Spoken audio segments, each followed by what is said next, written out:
सब बच्चों को इन्फॉर्मेशन चली गई थी ना बच्चों? Yes sir.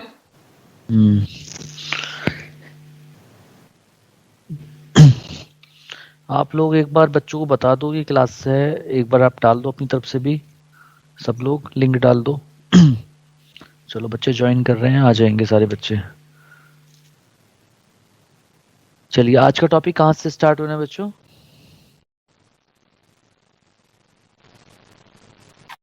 हेलो,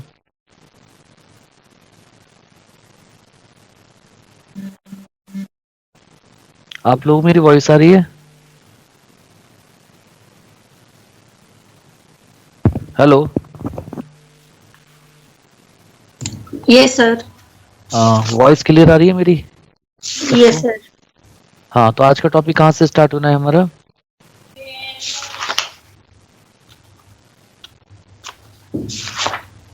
सर आपने वो हमें हमें सर न्यूरोमस्कुलर जंक्शंस, ये ट्रोपोमाइसिन और ये एक्टिन वाला जो पिछली क्लास में बताया था सर आपने, टिश्यू वाला ये हो गया था। अच्छा, ए तो बैंड आज और बैंड एच जोन वाला। एक मिनट, आपके सामने स्क्रीन शेयर हो गई सबके सामने? Yes sir. एक ही बच्चा बोल रहा है, बाकी बच्चे नहीं बोल रहे, सो रहे हैं सारे के सारे, है ना? सिलेक्शन लेना है सबको, नहीं लेना है? अरे बोलो, दो एक बच्चे। मायोफिलेंस होगा सर। हाँ हाँ, यस बच्चों सर। आप, बेटा यस सर। जो बच्चा नहीं बोलेगा उसका सिलेक्शन नहीं होगा। बोलो, सिलेक्शन लेना है लेना नहीं है लेना सर। है? Yes yes sir. Sir. Yes sir. देखा कितनी जल्दी बोले सब यस लोग। सर। Yes sir. हाँ ठीक है, को बुलाना आता है मुझे, चिंता मत करो।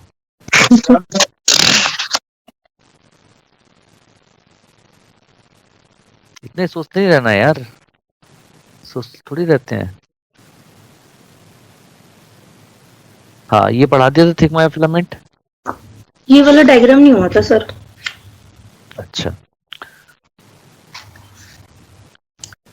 ये क्या हुआ था फिर? ये एक्टिन ए बैंड और आई बैंड के बीच डिफरेंस हो गए थे। ये सर आपने डायग्राम में बताया था, वो जो हमें टिश्यू वाले चैप्टर में बताया था ना, एच जोन और एम लाइन और जेड लाइन सार्कोमियर, वो वाला पूरा बेटा डायग्राम में। आपके यहाँ पे लास्ट टाइम टॉपिक क्या पढ़ाया मैंने, मुझे इतना बता दो आप। क्या टॉपिक पढ़ाया था बेटा लास्ट टाइम पे, बता दो, सर इतनी देर लगा। स्ट्रेचिंग वाला सार्कोमियर को। Sir structure of, dark A band लिखा है, वहां से कराना है। थोड़ा सा और ऊपर करो, स्क्रॉल अप करो वहां से।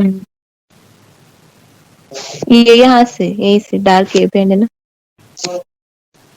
अच्छा ये बताना है। हाँ तो मैंने लास्ट टाइम पे स्ट्रक्चर ही बनाई होगी। यस सर, स्ट्रक्चर से ही समझाया था आपने, ये नोट्स में से नहीं पढ़ा था हमने इतना हाँ आगे। नोट्स, हाँ बाकी तो स्ट्रक्चर तो समझा दी है ना इसकी सारी। ये सही है वाला तो बता दिया आपने, एच जोन वाला ये सब।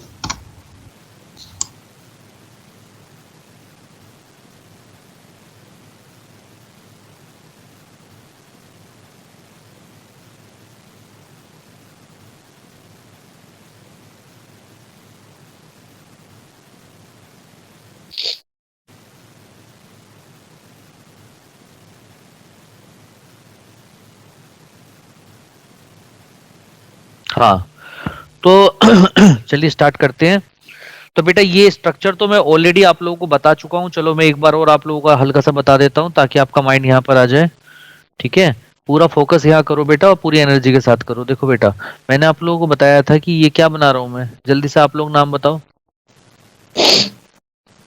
क्या है ये? Z line.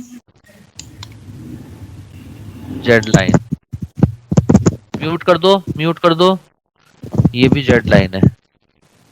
ठीक है, और जेड लाइन से क्या कनेक्ट होते हैं? Actin filament. क्या कनेक्ट होते हैं जल्दी बताओ? एक्टिन।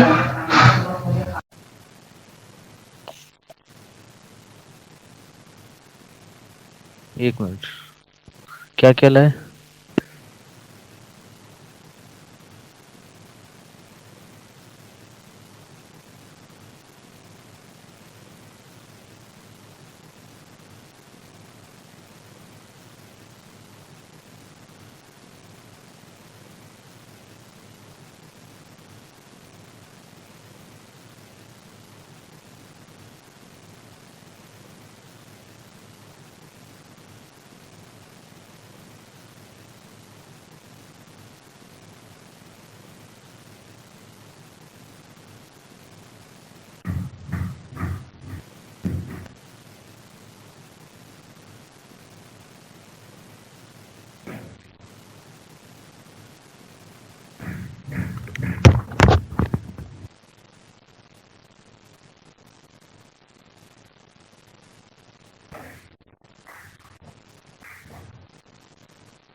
गेट लगा देना। हाँ जी बच्चों, hello hello. Yes sir. Yes, sir. देखो बेटा, एक बात मैं बता रहा हूँ, आप लोग ना थोड़ी एनर्जी दिखाया करो, ठीक है? इस तरीके से सुस्ती से कैसे बैठ सकते हो आप लोग? खूब जम के बैठो यार। तुम्हारे लिए पता है, मैं इतनी बरसात में, इतनी सर्दी हो रही थी, इतनी ठंड हो रही थी, और मैं गाड़ी ड्राइव करके 35 किलोमीटर आया हूँ। मैंने ब्रेकफास्ट भी नहीं किया है, और मैं आप लोगों के लिए इतने तरीके से तैयार बैठा हूँ आप लोगों को पढ़ाने के लिए। अदरवाइज मैं छुट्टी कर सकता था, लेकिन इस चीज को आप भी तो समझो। आप लोग घर में बैठे हो, आप लोगों का पेपर है, आप लोग क्यों नहीं दिखाते हो इतना वो? बताओ बेटा, जेड लाइन से क्या कनेक्ट होते हैं? जल्दी आंसर दो। Actin. Actin. Actin filament. Actin. हाँ ठीक है, तो ये एक्टिन फिलामेंट्स हैं। ये देखिए, ये सारे एक्टिन फिलामेंट है। सेम इस तरीके से इधर भी हो जाएगा एक्टिन फिलामेंट।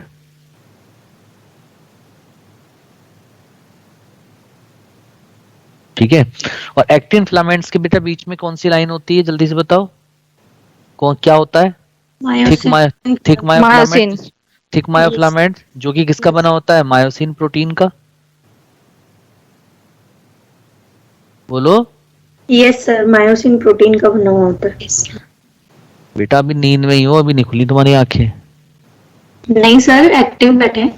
हाँ आप बैठे हो ना, बाकी लोग नहीं बैठे हैं। बाकी लोग तो ठीक है, इतनी बात समझ में आ गई आप लोगों को? चलिए, अब मैं इनके Yes. सबके लिए सबको नाम दे रहा हूँ, नाम देखते जाना।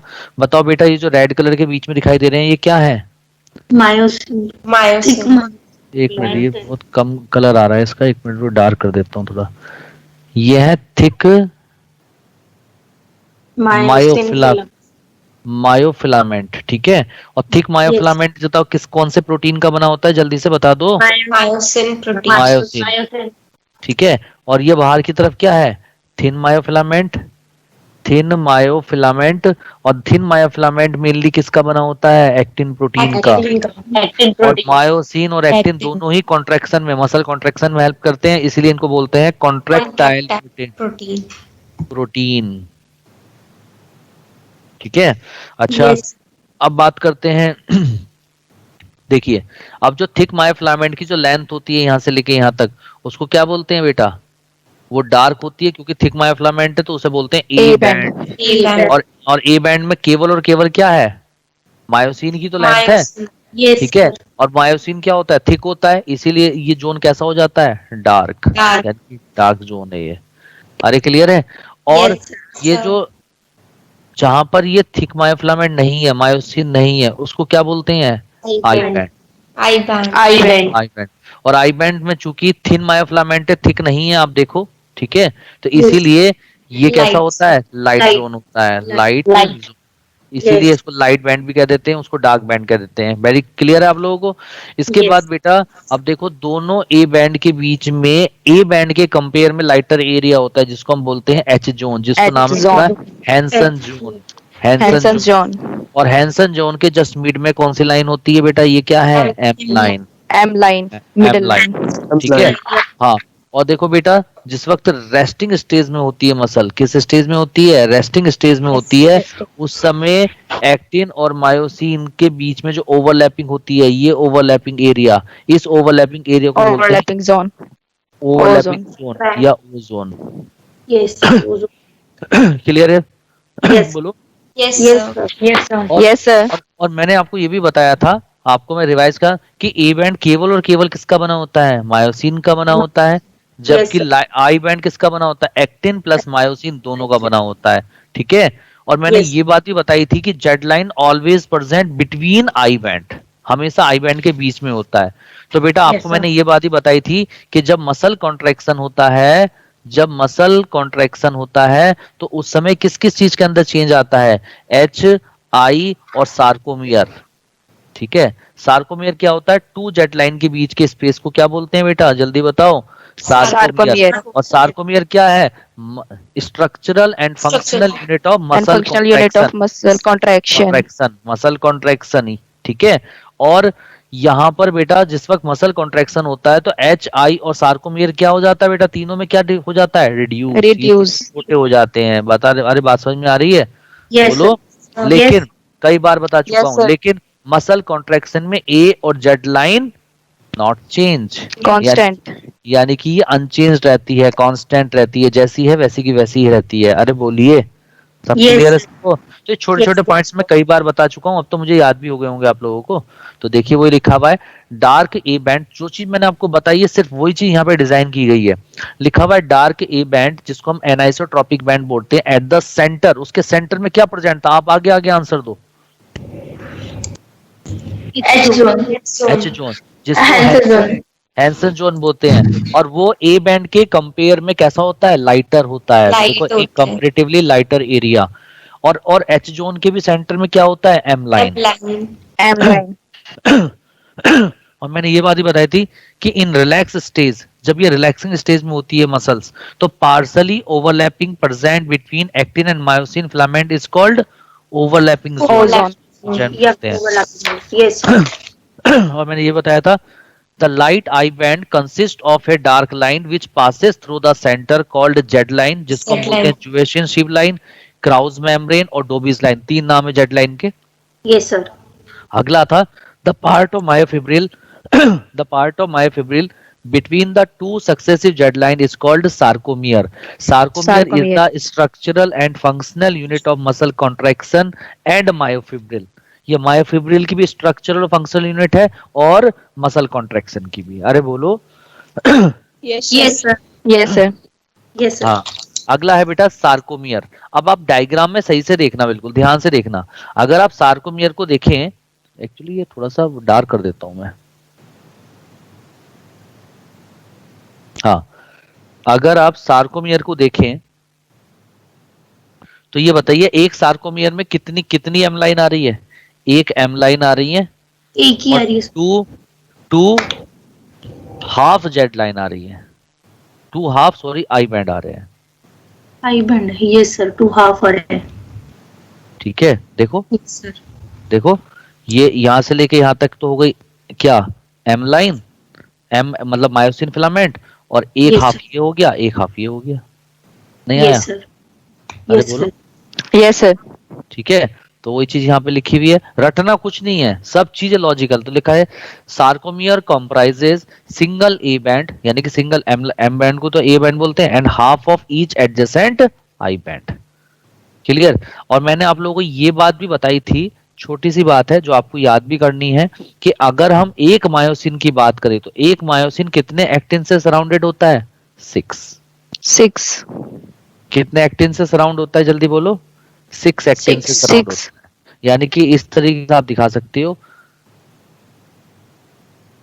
कि बीच में क्या है?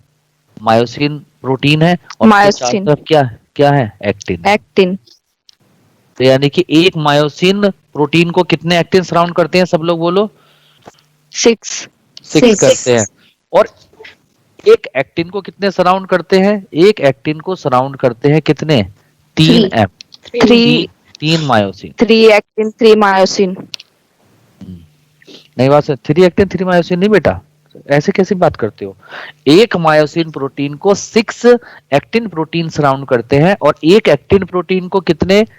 3 मायोसिन प्रोटीन सराउंड करते हैं। अरे याद कर लोगे?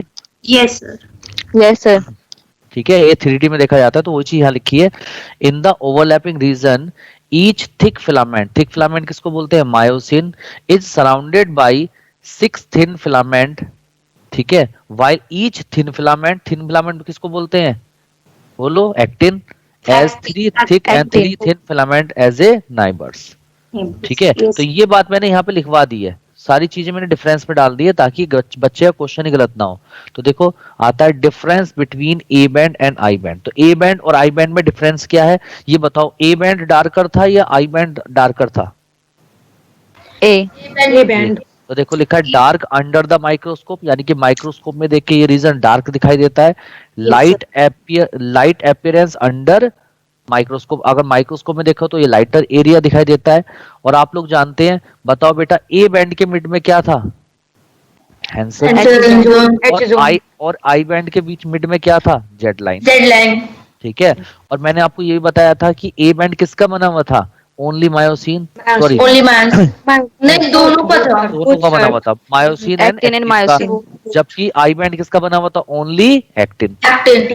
क्लियर। एक्टिन। और दूसरी चीज, जब मसल कॉन्ट्रैक्शन होता है तो ए बैंड नॉट चेंज, जबकि जबकि आई बैंड क्या हो जाता है, रिड्यूस्ड, यानी कि शॉर्टन हो जाता है। रिड्यूस। क्लियर है सबको? यस चलिए, सर। अब आता है स्ट्रक्चर ऑफ कॉन्ट्रैक्टाइल प्रोटीन, यानी कि कॉन्ट्रैक्टाइल प्रोटीन कौन कौन से थे, एक्टिन और मायोसिन। तो एक्टिन और मायोसिन की कैसी स्ट्रक्चर होती है वो बता रहा हूं, उसके बाद मैं आपको बताऊंगा मसल कॉन्ट्रैक्शन। ठीक है। तो देखो, सबसे पहले है थिक मायोफिलामेंट। थिक मायोफिलामेंट में मेनली क्या होता है, मायोसिन। क्या होता है बेटा, मायोसिन। तो आप सिर्फ डायग्राम देखो, डायग्राम से ही आपको ना सारे पॉइंट्स क्लियर हो जाएंगे, सिर्फ डायग्राम को आपको फोकस करना है। थोड़ा सा मैं हल्का सा छोटा करूंगा इसको। हाँ, देखो डायग्राम से सब कुछ क्लियर हो रहा है एकदम बिल्कुल। देखो देखो, देखने में कैसा दिखाई दे रहा है मायोसिन प्रोटीन, जैसे एम्फीबियंस का लार्वा होता है जिसको बोलते हैं टैडपोल लार्वा। किसकी तरह दिखाई दे रहा है, टेडपोल लार्वा। हाँ, टेडपोल लार्वा। हाँ, टैडपोल लार्वा की तरह दिखाई देता है लुक। और इसमें जो मायोसिन प्रोटीन होता है, इसके दो हेड होते हैं आगे की तरफ। ठीक है, ये हेड है, ठीक है, और ये जो है इसकी शॉर्ट आर्म है, ये रीजन जो है शॉर्ट आर्म है, और ये पीछे की तरफ क्या है, टेल। यानी कि तीन पार्ट हो गए इसके, हेड, शॉर्ट आर्म और टेल। बेटा यहाँ पर हेड और शॉर्ट आर्म को एक साथ मिलाकर हम बोलते हैं HMM, यानी कि हैवी मीरोमायोसिन, और टेल को बोलते हैं लाइट मीरोमायोसिन। अरे बात समझ में आ रही है, नहीं आ रही है? Yes yes sir. Yes sir. और शॉर्ट आर्म और टेल को एक साथ मिलाकर बोलते हैं क्रॉस आर्म। क्या बोलते हैं, cross arm. Cross arm. Cross arm. और बेटा जो इसके एक्टिव जो मायोसिन होते हैं, इसके टू हेड होते हैं, इसीलिए टू एक्टिन बाइंडिंग साइट होंगी। भाई एक बात बताओ, मायोसिन है तो उसके ऊपर एक्टिन बाइंडिंग साइट होगी, और अगर एक्टिन है तो उसके ऊपर क्या होगा, मायोसिन बाइंडिंग साइट। अपोजिट होते हैं ना एक दूसरे के। अरे बोलिए। यस। तो एक्टिन, तो चूंकि ये मायोसिन का हेड है, तो मायोसिन के दो हेड होते हैं, एक मायोसिन प्रोटीन के दो हेड होते हैं, इसीलिए यहाँ पे टू बाइंडिंग साइट किसके लिए हो गई, एक्टिन के लिए, यानी कि टू एक्टिन बाइंडिंग साइट हो गई for the attachment of actin protein. और टू क्या होती है यहाँ पर, एटीपी बाइंडिंग साइट होती है। ठीक है, तो यानी कि एक मायोसिन प्रोटीन के अंदर टू तो हेड हो गए, वो तो दो हेड हो गए, जिसमें दो बाइंडिंग साइट है एक्टिन के लिए और दो बाइंडिंग साइट है एटीपी के लिए। अरे बोलो बेटा, सीख रहे हो नहीं सीख रहे हो? Yes sir. Yes sir. ठीक है। और एटीपी बाइंडिंग साइट्स पे क्या अटैच होता है, एटीपी अटैच होता है, जबकि एक्टिन बाइंडिंग साइट पे क्या अटैच होगा, जाकर जल्दी आगे आगे बोल दो, एक्टिन। Actin protein. ठीक है। और एटीपी बाइंडिंग साइट में एक एंजाइम होता है जिसको बोलते हैं मायोसिन एटीपीज एंजाइम। कौन सा एंजाइम होता है, हाँ, और यहाँ पर एक आयन होता है जिसको बोलते हैं Mg+2 आयन। Mg+2 आयन यहाँ पर एटीपी का हाइड्रोलिसिस करता है, जिसकी वजह से एनर्जी मिलती है। ये सब चीजें आगे कनेक्ट हो जाएंगी। फिलहाल इतनी बात आप लोगों को याद हो गई, स्ट्रक्चर समझ में आ गई? Yes sir. ठीक है। हाँ, तो बेटा अब देखो, ये जो मीरोमायोसिन, देखो मीरोमायोसिन जैसे प्रोटीन का जो मोनोमर होता है वो अमाइनो एसिड होता है, इसी तरीके से मायोसिन प्रोटीन का जो मोनोमर होता है उसको बोलते हैं मायोसिन मोनोमर, जिसको नाम देते हैं मीरोमायोसिन। और जब वो पॉलीमराइज हो जाता है, यानी कि जब वो चेन में जुड़ जाता है, तो वो बना देता है मायोसिन प्रोटीन। नहीं बात समझ में आई? Yes sir. Yes sir. आ गई। ठीक है, आ गई। यस ठीक है। अब देखो होता क्या है, आप मेरे को बात को समझना। ठीक है, कि देखो ये जो है, ये जो स्ट्रक्चर है, चलो इसको मैं बनाकर दिखाता हूं।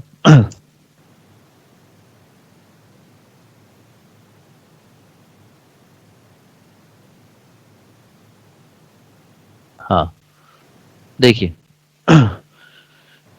देखिए, दो तरीके के फिलामेंट होते हैं। एक हो गया आपका थिक मायोफिलामेंट। बात को समझते जाना बेटा। थिक मायोफिलामेंट जो कि मेनली किसका बना होता है, मायोसिन प्रोटीन का बना होता है। ठीक है। और दूसरा था बेटा थिन मायोफिलामेंट। थिन मायोफिलामेंट के अंदर देखो, यहाँ पे मायोसिन मेनली का मतलब मेनली मायोसिन होता है। इसमें भी मेनली क्या होता है, एक्टिन होता है। Actin protein. बेटा म्यूट कर दो, डिस्टर्ब मत करो, कोई भी सब म्यूट करो। एक बच्चे ने म्यूट नहीं कर रखा है, म्यूट करो।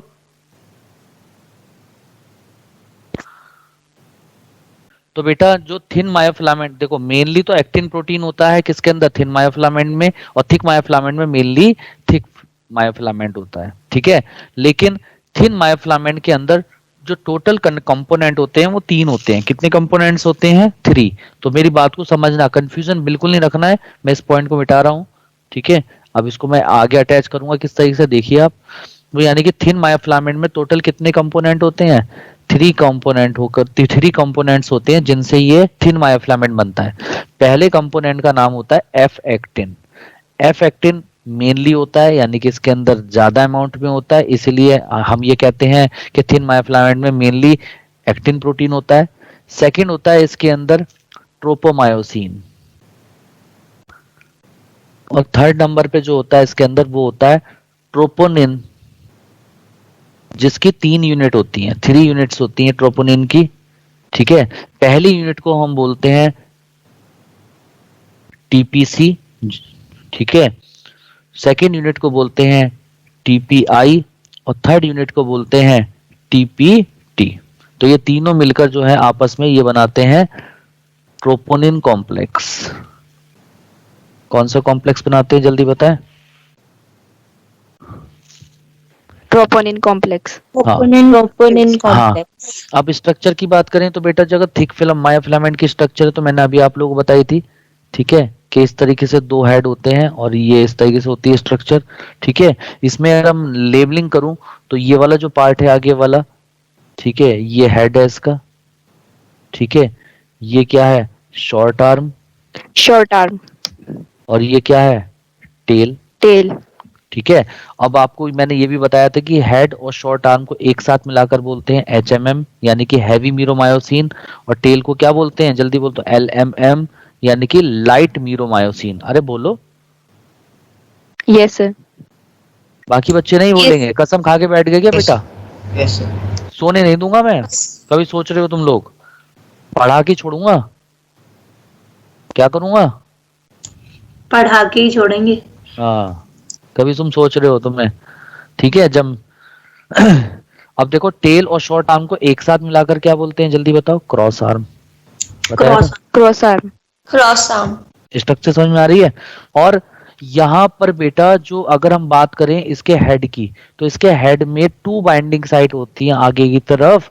इन बाइंडिंग साइट्स को क्या कहते हैं? Actin binding sites. ये दोनों क्या है? Actin binding sites. हाँ मैम, ठीक है। और एक्टिन बाइंडिंग साइट्स पे आके क्या जुड़ता है? एक्टिन प्रोटीन जुड़ेगा। और जो 2 है यहाँ पे 2 बाइंडिंग साइट्स हो रहे हैं, इन 2 बाइंडिंग साइट्स, ये क्या है? Binding site.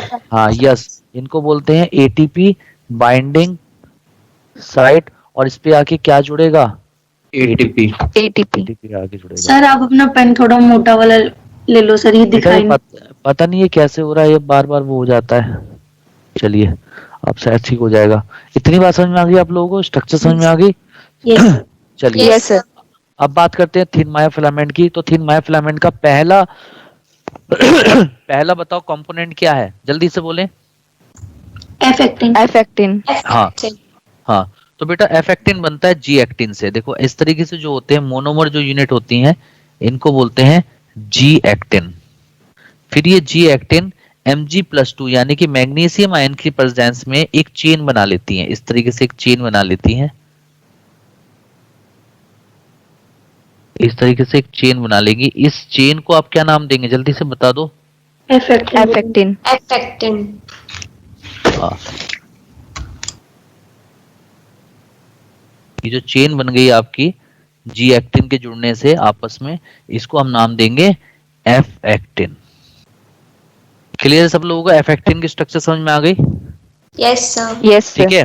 और एफ एक्टिन के अंदर ये जो ग्रुव बन रहा है, ये जो ग्रुव बन रहा है, ग्रुव का मतलब जो गड्ढा सा बन रहा है, डिप्रेशन बन रहा है, दैट इज कॉल्ड, बता जो एक्टिन है तो एक्टिन पे क्या होगी? Myosin binding site.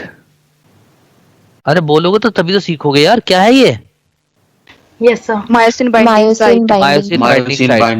Myosin binding site को आप एक्टिव साइट भी कह सकती हो। जिस साइट पे कोई चीज जुड़ती है उसे हमेशा एक्टिव साइट बोलते हैं। क्लियर है? अच्छा, एफ एक्टिन आपको यानी कि फर्स्ट कंपोनेंट की स्ट्रक्चर समझ में आ गई। अब सेकंड कंपोनेंट होता है ट्रोपोमायोसिन। तो बेटा ट्रोपोमायोसिन डीएनए की तरह होता है, जैसा डीएनए होता है उस तरीके से होता है, यानी कि इस तरीके से। ये देखिए डीएनए डबल हेलिकल स्ट्रक्चर होती है, तो देखिए डबल हेलिकल स्ट्रक्चर बनाती है। अरे ठीक है, तो ये किसकी स्ट्रक्चर होगी जल्दी से बता दो। ट्रोपोमायोसिन। हाँ, ट्रोपोमायोसिन। ट्रोपोमायोसिन। ठीक है। Yes sir. अब एक बात और सुनो। अब ट्रोपोमायोसिन हो गई, अब थर्ड कंपोनेंट क्या था, ट्रोपोनिन। ट्रोपोनिन की स्ट्रक्चर कैसी होती है ट्रोपोनिन कॉम्प्लेक्स की, इसमें 3 यूनिट इस तरीके से जुड़ी होती हैं आपस में, यानी कि टीपीसी, टीपीटी एंड टीपीआई आपस में जुड़ के ट्रोपोनिन कॉम्प्लेक्स बना के रखती हैं। ठीक है, बात समझ में आ रही है नहीं आ रही है।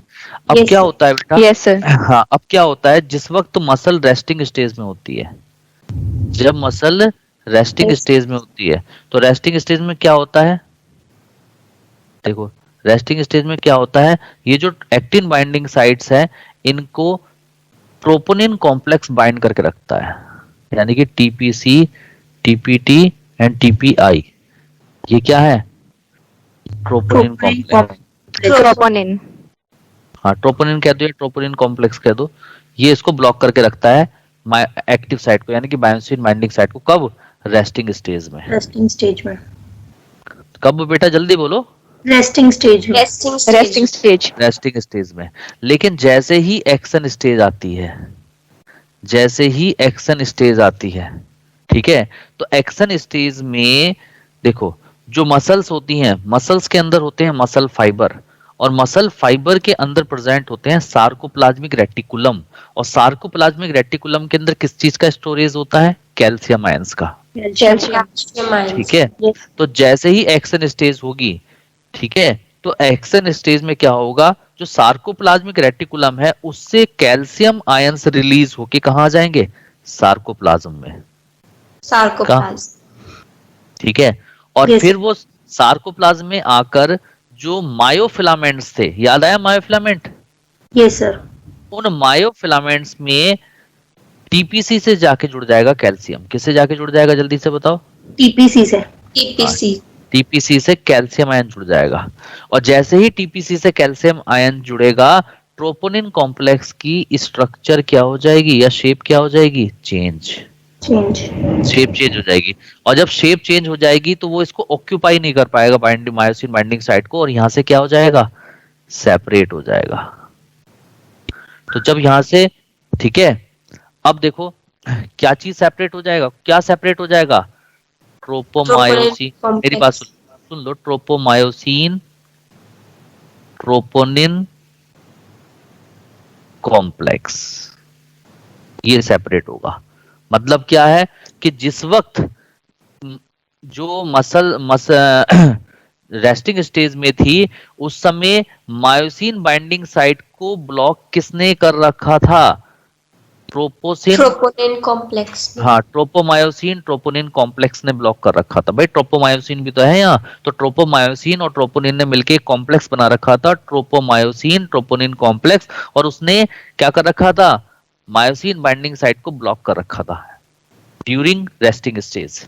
लेकिन जैसे ही एक्शन स्टेज आई, तो सार्कोप्लाज्मिक रेटिकुलम से कैल्शियम रिलीज होके सार्कोप्लाज्म में आ गया, और वो सार्कोप्लाज्म का जो कैल्शियम है वो टीपीसी से जाके जुड़ गया, जिसकी वजह से ट्रोपोनिन कॉम्प्लेक्स की स्ट्रक्चर चेंज हो गई, जिसकी वजह से ट्रोपोमायोसिन ट्रोपोनिन कॉम्प्लेक्स क्या हो गया, सेपरेट हो गया। और जैसे ही वो यहां से सेपरेट होगा, ये जो हेड है किसके, मायोसिन के, ये जो मायोसिन के हेड हैं, ये आके इसके अंदर फिट हो जाएंगे और बना लेंगे एक्टिन मायोसिन कॉम्प्लेक्स। क्या बना लेंगे, एक्टिन मायोसिन कॉम्प्लेक्स। हाँ, और एक्टिन मायोसिन कॉम्प्लेक्स बना लेंगे, और जिसको हम नाम कहते हैं क्रॉस ब्रिज। अरे बेटा नहीं समझ में आई क्या बात, आ गई सर, आ गई सर। बाकी बच्चे ठीक है। अब एक बात बताओ, जब एक्टिन और मायोसिन आपस में जुड़ेंगे तो जुड़ने के लिए क्या एनर्जी की जरूरत नहीं पड़ेगी, पड़ेगी सर। अरे यस सर, बेटा, यस सर, पड़ेगी एनर्जी की जरूरत, और वो एनर्जी आएगी कहां से, अब उस बात को समझना है, तो मेरी बात समझो।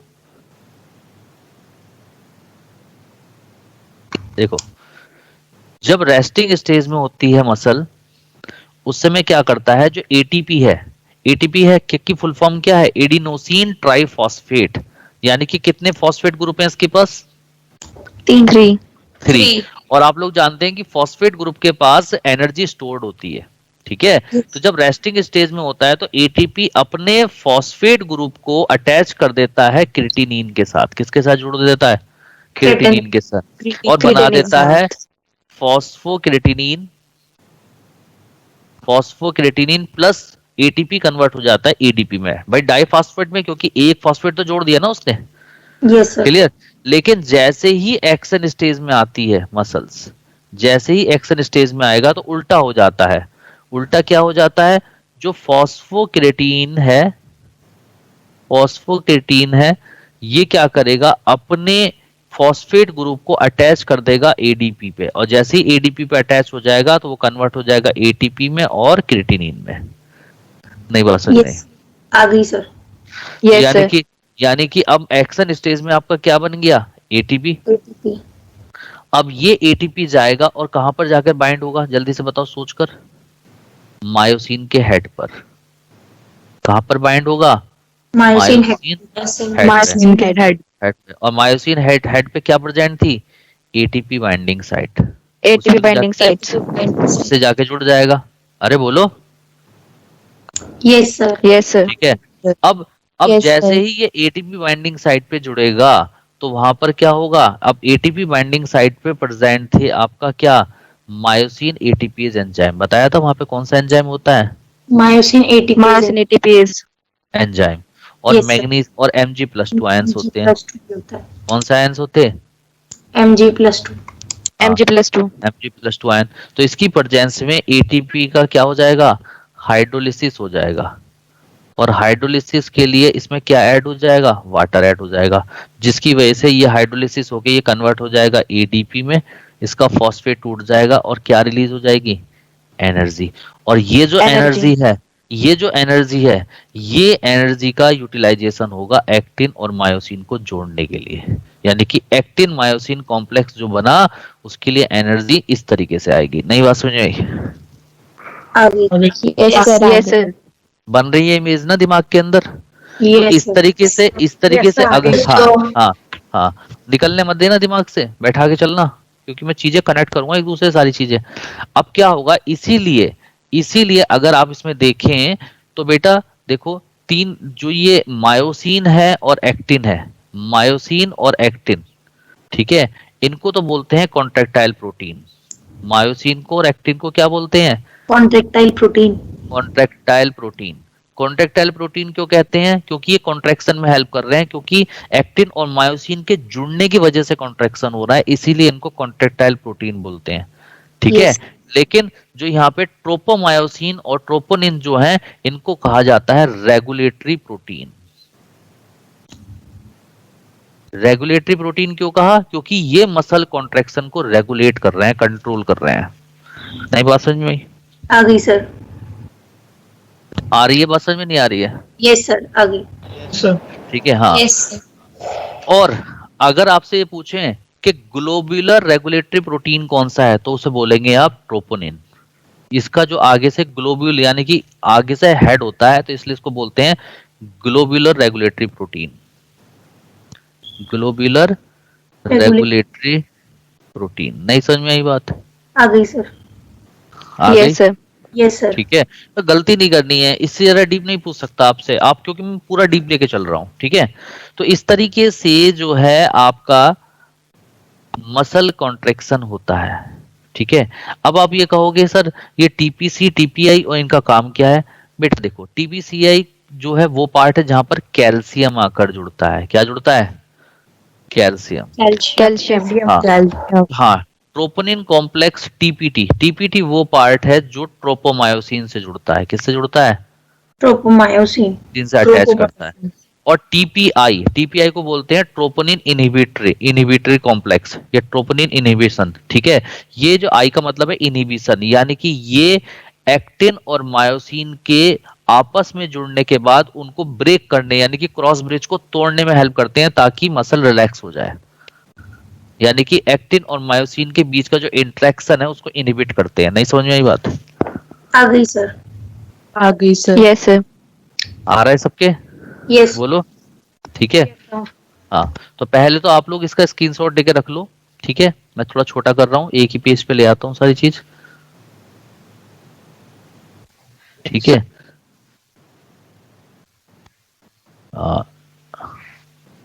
पहले तो आप इसका एक स्क्रीनशॉट ले लो।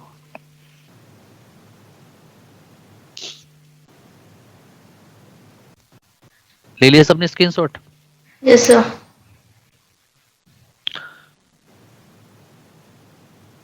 ले लिया ना सब लोगों ने स्क्रीनशॉट? हटा दूं? Yes sir.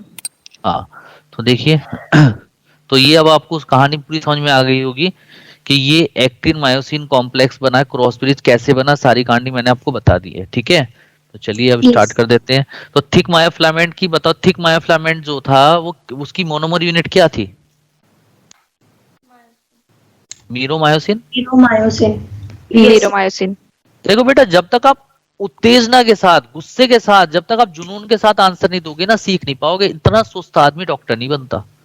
मेरे को देखो यार, मैं कैसे बैठा हूं, मैं कितने एनर्जी के साथ बैठा हूं। आंसर आप लोगों को उतावलापन होना चाहिए आंसर देने के लिए, कंपटीशन, तभी आप सीख पाओगे। ऐसे सुस्त सोच रहे हो तुम्हें जिंदगी में सब कुछ मिल जाएगा, वो तुम्हारी गलतफहमी है। एक बिस्तर में बैठ के गरम गरम चाय का प्याला पी के कुछ नहीं मिलता लाइफ में, कुछ करना पड़ता है, कुछ डिफरेंट करना पड़ता है दुनिया से हटके, तभी कुछ कर पाओगे, वरना तो बेकार है। जिसने कुछ नहीं किया लाइफ में बेकार है वो इंसान, जन्म क्यों लिया उसने? अरे कुछ तो प्रूफ करना है अपने आप को। Yes, बताओ, तुम खुद सोच कर देखो, सोने के लिए बने हो क्या यार? No sir. अपने आप से पूछो, सोने के लिए बने हो यार? फिर तुम में और जो तुम्हारे पास में जो एक छोटी कोई चीज पड़ी है जो हिल नहीं सकती, तुम में और उसमें डिफरेंस क्या है भाई? ना वो अपनी जगह बदल सकती, ना तुम अपनी जगह बदल सकते, ना वो लाइफ में कुछ कर सकता, ना तुम कुछ कर सकते। अपने आप को उससे कंपेयर मत करो, ठीक है ना? इसलिए थोड़ा एनर्जी दिखाओ। और टीचर का भी मजा तभी है, टीचर भी तभी आपको अच्छा पढ़ा सकता है, और जब आप पूरा इंटरेक्शन दिखाओ। तो देखिए तो देखो लिखा है, the thick myofilament is made up of polymerized protein called myosin, the monomeric protein called meromyosin polymerized to form myosin protein.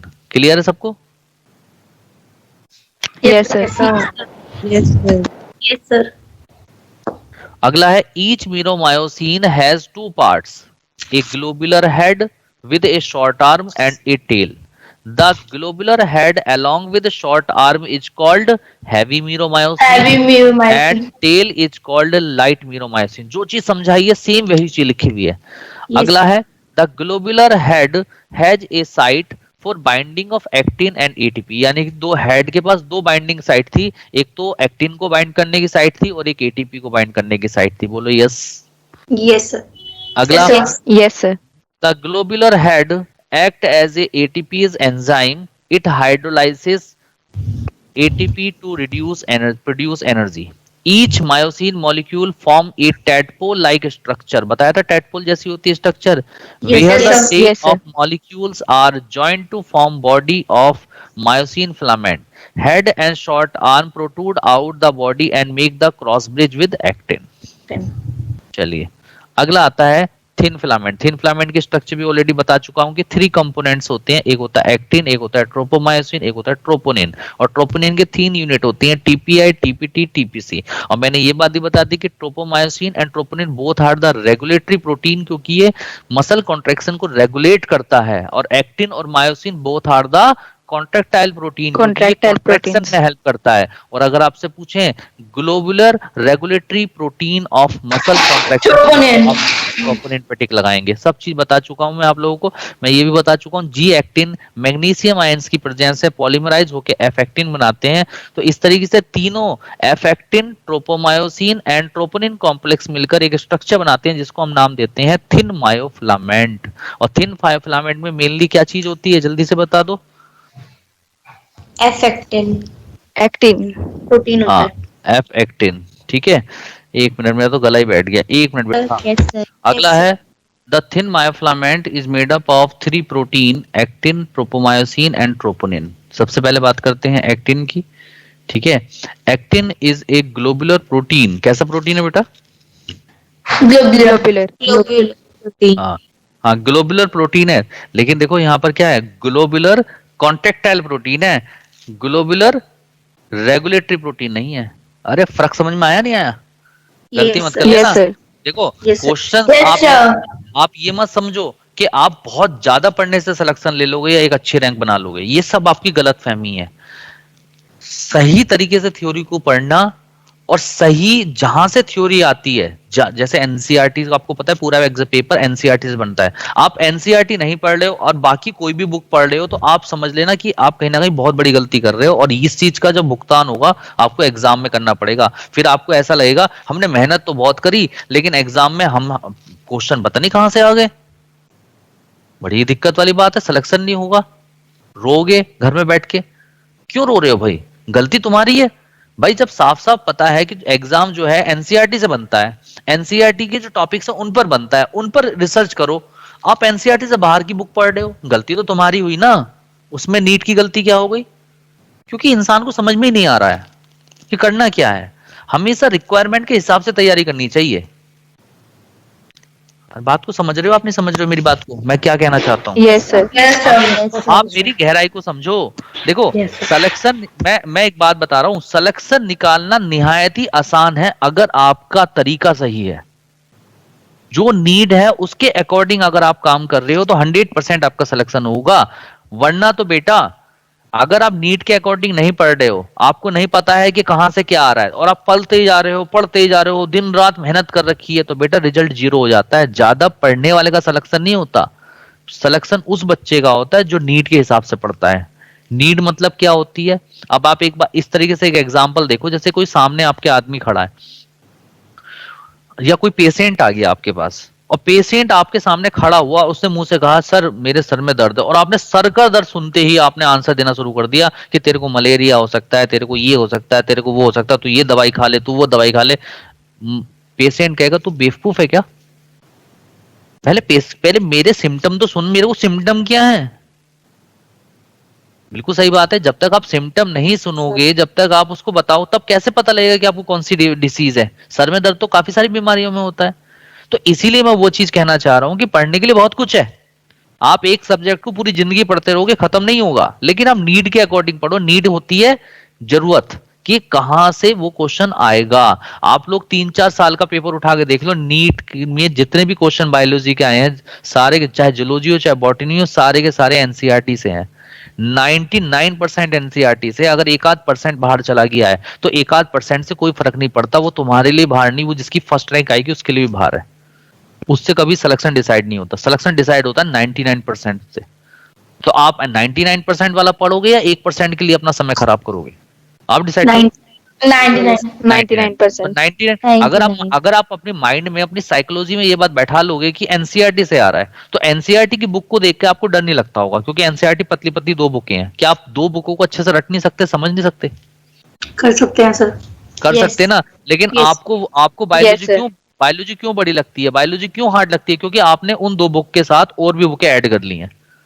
आपको लगता है ये भी करनी है, ये भी करनी है, ये भी करनी है, तो इतना लगता है सिलेबस इतना है, लेकिन लगता इतना है, जिसकी वजह से आपका कॉन्फिडेंस लूज हो जाता है और आप जो करना चाहिए वो भी नहीं कर पाते हो। यस सर, बहुत यस सारी सर, एग्जैक्टली। यस सर, ठीक है ना? हाँ, एग्जैक्टली। ये सब चीजें आप लोगों को करनी है। ठीक है, मेरी बातों को मैं एक मिनट बेटा, क्या कहा आप लोगों को? Yes sir. हाँ, चलिए। तो बेटा जो एक्टिन प्रोटीन है, actin is a globular protein which has low molecular weight. Molecular weight कैसा होता है? सब लोग बोलो मेरे साथ।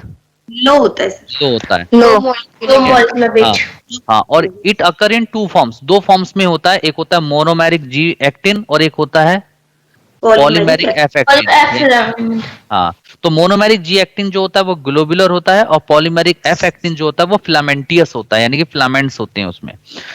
The G actin polymerise to form insoluble double helical filament called F-actin in the presence of magnesium ions. किसकी presence में G-actin F-actin में convert हुआ था, जल्दी से बताओ? Magnesium ions. Very good, very good. ठीक है, इसके बाद बात करते हैं ट्रोपोमायोसिन की। बेटा ट्रोपोमायोसिन भी मैं, हाँ बेटा, सर लो मोलिकुलर वेट मतलब क्या होता है सर?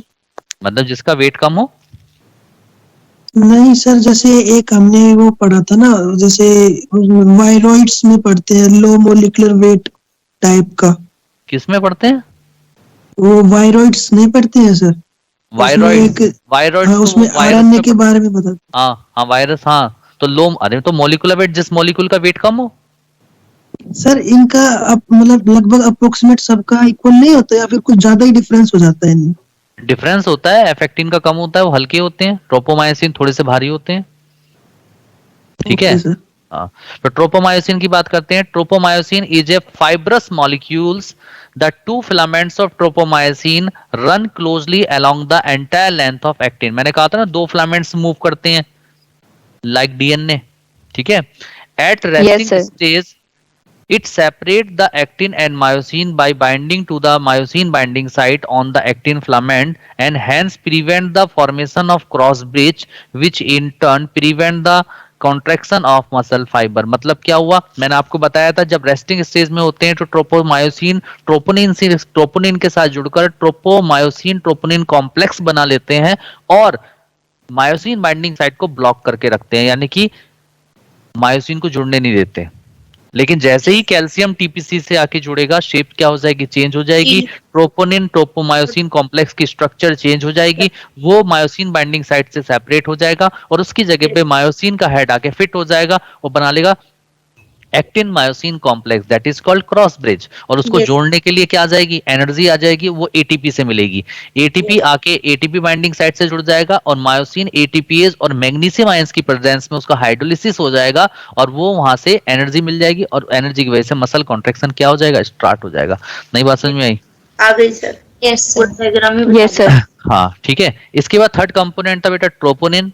ट्रोपोनिन कैसा है, ट्राइमेरिक प्रोटीन है, क्योंकि इसके अंदर तीन प्रोटीन होते हैं, टीपीटी, टीपीआई, टीपी, बोलो सी। तो ठीक है, हाँ, तो it has 3 units which act as a binding site for the 3 different components. The 3 units of troponin are, सबसे पहले थी ट्रोपोनिन आई, मैंने आपको बताया था ट्रोपोनिन आई क्या करता है, एक्टिन और मायोसिन इनहिबिट करता है, जुड़ने से रोकता है, यानी कि उसके इंटरेक्शन को इनहिबिट करता है। ठीक है, तो यानी कि it inhibit actin myosin interaction and bind to other component of troponin. ठीक है, चलिए टीपीटी क्या करता है, मैंने आपको बताया टीपीटी वो पार्ट होता है जो ट्रोपोमायोसिन के साथ अटैच होता है। तो देखो लिखा हुआ है it is binding site for tropomyosin, और टीपीसी वो पार्ट होता है जहां पर कैल्शियम आकर जुड़ता है।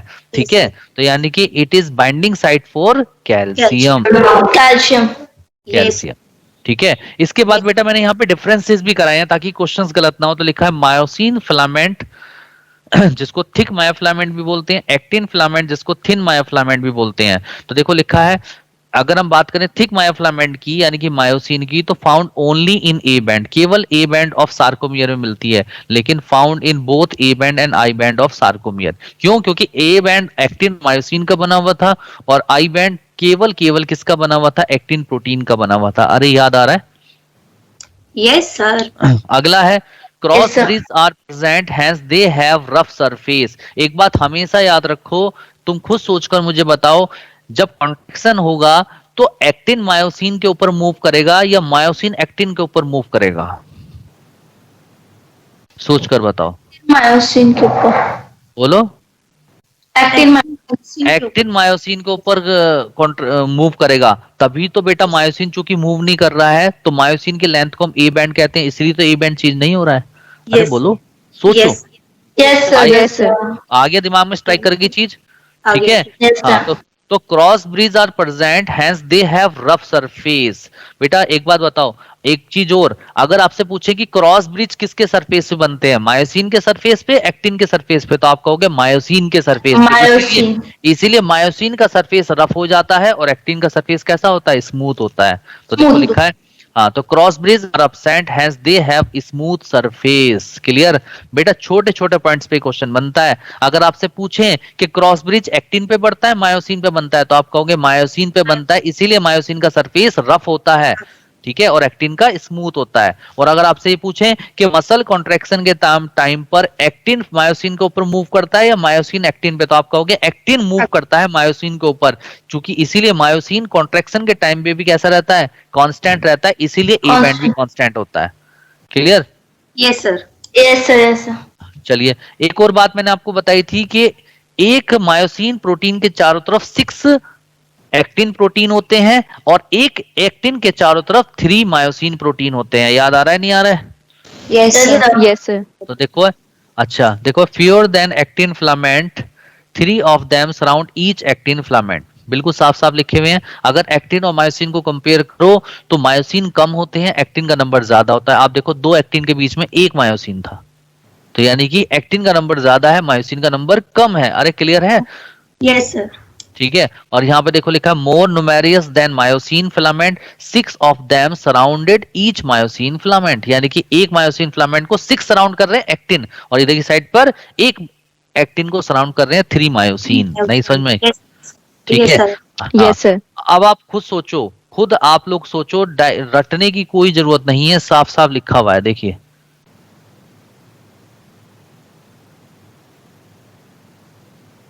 आप इस डायग्राम में देखो, थोड़ा सा बड़ा कर देता हूं, डायग्राम में देखिए, जेड लाइन से एक्टिन तो जुड़ा हुआ है, यस सर। ये जो Yes, ब्लैक वाला sir. Z line से एक्टिन निकल रहा है. ये Yes, sir. एक्टिन ही तो है, ये एक्टिन ही तो है। तो Yes. एक्टिन ए, इस एक्टिन का इस 2 एंड हो गए, एक एंड जेड लाइन से जुड़ा हुआ है, एक एंड क्या है, फ्री है। जबकि जबकि मायोसिन प्रोटीन का देखो, मायोसिन के दोनों एंड क्या है, फ्री है, अटैच नहीं है। Yes sir. नहीं, नहीं समझ में आई बात? Yes sir. तो देखो लिखा है, तो इसका मतलब मायोसिन क्या होते हैं, फ्री एट बोथ एंड, यानी कि दोनों साइड से फ्री होते हैं। यहाँ पर free at one end and other end joint to Z line. ठीक है, अरे यस बोलो। सर। Yes sir. अगला, यस सर। अगला, consist of myosin protein which exist in 2 forms, light meromyosin and heavy meromyosin. याद आ गया? मैंने आपको Yes, कहा था yes. मायोसिन प्रोटीन किस मोनोमर यूनिट से बना हुआ है, मीरोमायोसिन से। और मीरोमायोसिन के 2 पार्ट होते हैं, हैवी मीरोमायोसिन हेड और शॉर्ट आर्म को बोलते हैं, और टेल वाले पार्ट को बोलते हैं क्या, light meromyosin. Light. Light मीरोमाइसिन। Yes, sir. जबकि थिन मायोफिलामेंट के 3 कंपोनेंट थे, एक कंपोनेंट का नाम था एफेक्टिन, एक कंपोनेंट का नाम था ट्रोपोमायोसिन, और थर्ड कंपोनेंट का नाम क्या था बेटा, ट्रोपोनिन। ट्रोपोनिन। तो देखो, Yes, sir. Consist of 3 protein, actin, tropomyosin and troponin. ठीक है। अच्छा, अब ये बताइए, स्लाइड जो करेगा वो थिक मायोफिलामेंट करेगा, थिन मायोफिलामेंट करेगा? Thin बात करेगा। थिन करेगा, एक्टिन, Yes. यानी कि, तो यानी कि इसमें do not slide during muscle contraction, यानी कि इसमें कोई स्लाइडिंग नहीं होती, और इधर slide into H John during muscle contraction. Clear है सब लोगों को? सारे यस सर। Yes, देखो, sir. देखो डिफरेंस करने से क्या है, क्वेश्चन हमेशा डिफरेंस पे पूछा जाता है, तो आपको डिफरेंस करने ही करने हैं, उससे आपके अंदर एक स्ट्रेंथ आएगी, और आप ऑलरेडी पहले से ही अगर डिफरेंसेस करके रखोगे तो टाइम आपको कम लगेगा और आपकी स्पीड बढ़ जाएगी। अगला आता है बेटा न्यूरोमस्कुलर जंक्शन। न्यूरोमस्कुलर जंक्शन क्या होता है और मोटर यूनिट क्या होती है? ठीक है, अब ये सब चीजें मैं आप लोगों को एक साथ बताऊंगा, और फिर इसके बाद एक टॉपिक है मैकेनिज्म ऑफ मसल कॉन्ट्रैक्शन, कि मसल कॉन्ट्रैक्शन कैसे होता है। तो सारी बातें पहले मैं एक साथ बता रहा हूं, उसके बाद में फिर स्टार्ट करूंगा। तो ये डायग्राम आपके सामने आ जाएगा, दिख रहा है सबको डायग्राम? Yes, sir. ठीक है। Yes, Yes. sir. हाँ, ये डायग्राम बहुत ही बढ़िया बना रखा है मैंने। ठीक है, एक एक चीज है इस डायग्राम के अंदर। ठीक है, तो चलिए, मैंने शायद ये डायग्राम कहीं बना भी रखा है, मैं एक बार देख लेता हूं, अगर मिल गया तो टाइम बच जाएगा।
चलिए स्टार्ट करें बच्चों। Yes sir. चलिए बहुत ही ध्यान से देखना, एक एक चीज को कहीं भी कोई दिक्कत आती है मुझसे पूछते चले जाना, ठीक है। चलिए मैं थोड़ा बड़ा कर देता हूँ, बहुत दिखाई देगा। ये जो बेटा ये आपके नेफ्रॉन है, सॉरी नेफ्रॉन कह रहा हूँ न्यूरॉन है, ठीक है। और न्यूरॉन में ये जो बाहर की तरफ एक्सटेंशन होते हैं इसको क्या बोलते हैं, जल्दी बोलो सब लोग बोलो। डेंड्रॉइड्स। और डेंड्रॉइड्स जाके अटैच किससे हो जाते हैं, साइटोन बॉडी से, बॉडी। साइटोन बॉडी। और साइटोन बॉडी के अंदर क्या फील्ड होता है, न्यूरोप्लाज्म। जल्दी से बोलो, न्यूरोप्लाज्म। न्यूरोप्लाज्म। ठीक है। और उसके बाद बेटा साइटोन बॉडी से एक लंबा सा एक्सटेंशन जुड़ता है, उसको क्या बोलते हैं, एक्सोन। एक्सॉन। और एक्सोन की मेम्ब्रेन को क्या बोलते हैं, एक्सोलेमा। एक्सोलेमा। एक्सोलेमा। और इसके अंदर जो फ्लूइड फील्ड होता है उसको बोलते हैं एक्सोप्लाज्म। और बेटा एक्सोप्लाज्म के अंदर पोटेशियम आयन की कंसंट्रेशन ज्यादा होती है और सोडियम आयन की कंसंट्रेशन कम होती है। तो बताओ एक्सोप्लाज्म में कंसंट्रेशन किसकी हायर है, पोटेशियम। पोटेशियम आयन, ठीक है। और एक्सोन, हाँ, और एक्सोन के बाहर की तरफ प्रेजेंट है ECF जिसको बोलते हैं एक्स्ट्रा सेलुलर फ्लूइड, या इसको बोलते हैं इंटरस्टिशियल फ्लूइड, इंटरस्टिशियल। ठीक है। और इस इंटरस्टिशियल फ्लूइड के अंदर सोडियम आयन की कंसंट्रेशन पोटेशियम आयन से ज्यादा होती है। यानी कि शॉर्ट में ऐसे याद कर लो कि एक्सोप्लाज्म में पोटेशियम ज्यादा है और इंटरस्टिशियल फ्लूइड के अंदर ज्यादा क्या है, सोडियम आयन, सोडियम। ठीक है। अब आप लोग जानते हैं कि अब एक्सॉन का जो टर्मिनल होता है वो एक नोब बना लेता है, उस नोब का मतलब घुंडी सी बना लेता है जिसको बोलते हैं साइनेप्टिक नोब। क्या बोलते हैं, साइनेप्टिक नोड।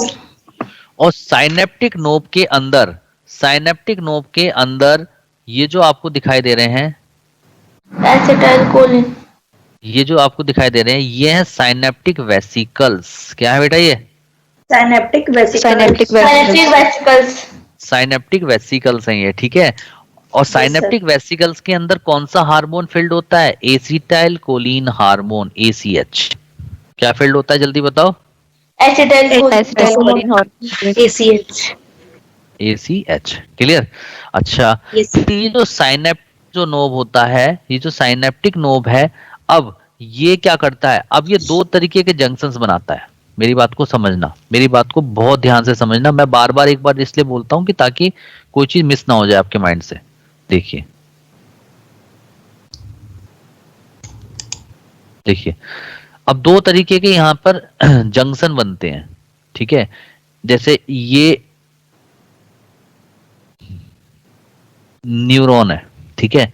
तो ये क्या करेगा, दूसरे न्यूरॉन के डेंड्राइट्स के साथ जंक्शन बना लेगा।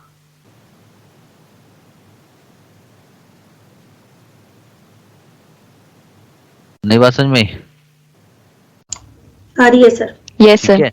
तो इस जंक्शन को आप नाम दोगे सिनेप्स, या इसको कहोगे सिनेप्सिस। नहीं बात समझ में, सिनेप्सिस, यस सर।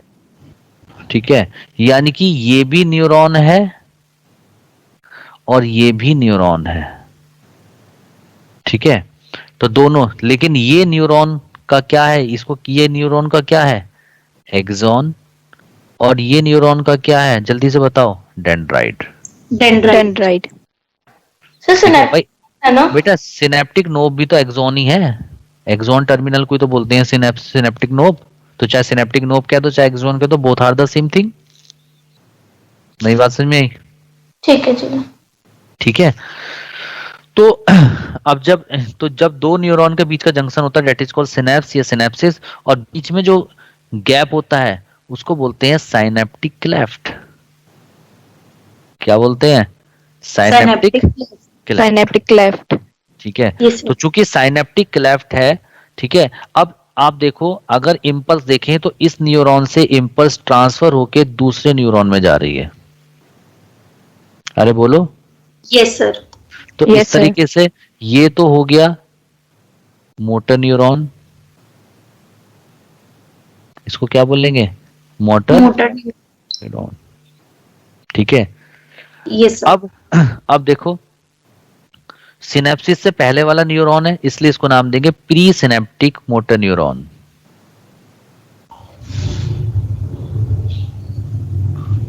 ठीक है, यस बात सर। समझ में? क्या बोलेंगे? Pre synaptic motor neuron. Motor neuron. और ये क्या हो गया? Post synaptic neuron. अरे बोलो। Yes sir, post synaptic neuron. ठीक है, ये पोस्ट सिनेप्टिक सेंसरी न्यूरॉन भी कह सकते हो आप इसको। ठीक है, और तो इस तरीके से अगर मेम्ब्रेन का नाम दें तो जो एक्सॉन है, इस एक्सॉन की जो मेम्ब्रेन होगी, उस मेम्ब्रेन को आप क्या नाम दोगे? Pre synaptic pre synapsis membrane. Pre synaptic membrane. ठीक है, और डेंड्राइट्स की मेम्ब्रेन को क्या नाम दोगे यहाँ पर? Post synaptic membrane. Membrane. Clear है सबको सारे पॉइंट्स? यस ठीक है। Yes sir. अब देखो, हाँ अब देखो अब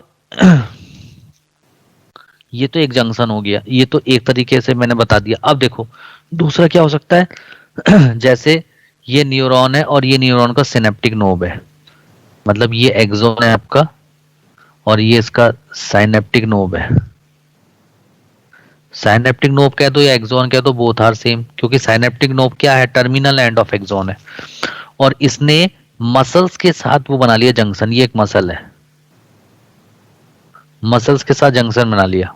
ठीक है, तो इस जंक्शन को अब आप नाम दोगे न्यूरोमस्कुलर जंक्शन। क्या नाम दोगे जल्दी बताओ? Neuromuscular junction. हाँ, न्यूरोमस्कुलर जंक्शन, या इसका एक और नाम होता है मोटर एंड प्लेट भी कहते हैं इसको, मोटर एंड प्लेट। क्लियर है? अरे बोलो। Yes sir. ठीक है, और इस साइनेप्टिक नोब के अंदर प्रेजेंट होंगी क्या? Synaptic vesicle. Synaptic vesicles. और साइनेप्टिक वेसिकल्स के अंदर क्या प्रेजेंट होगा? Acetyl choline hormone. Acetyl choline hormone. ACH। सबको समझ में आ रहा है? कोई कंफ्यूजन नहीं हो रहा ना किसी को? तो नहीं आप सर। यानी कि इसको कह सकते हो pre synaptic neuron.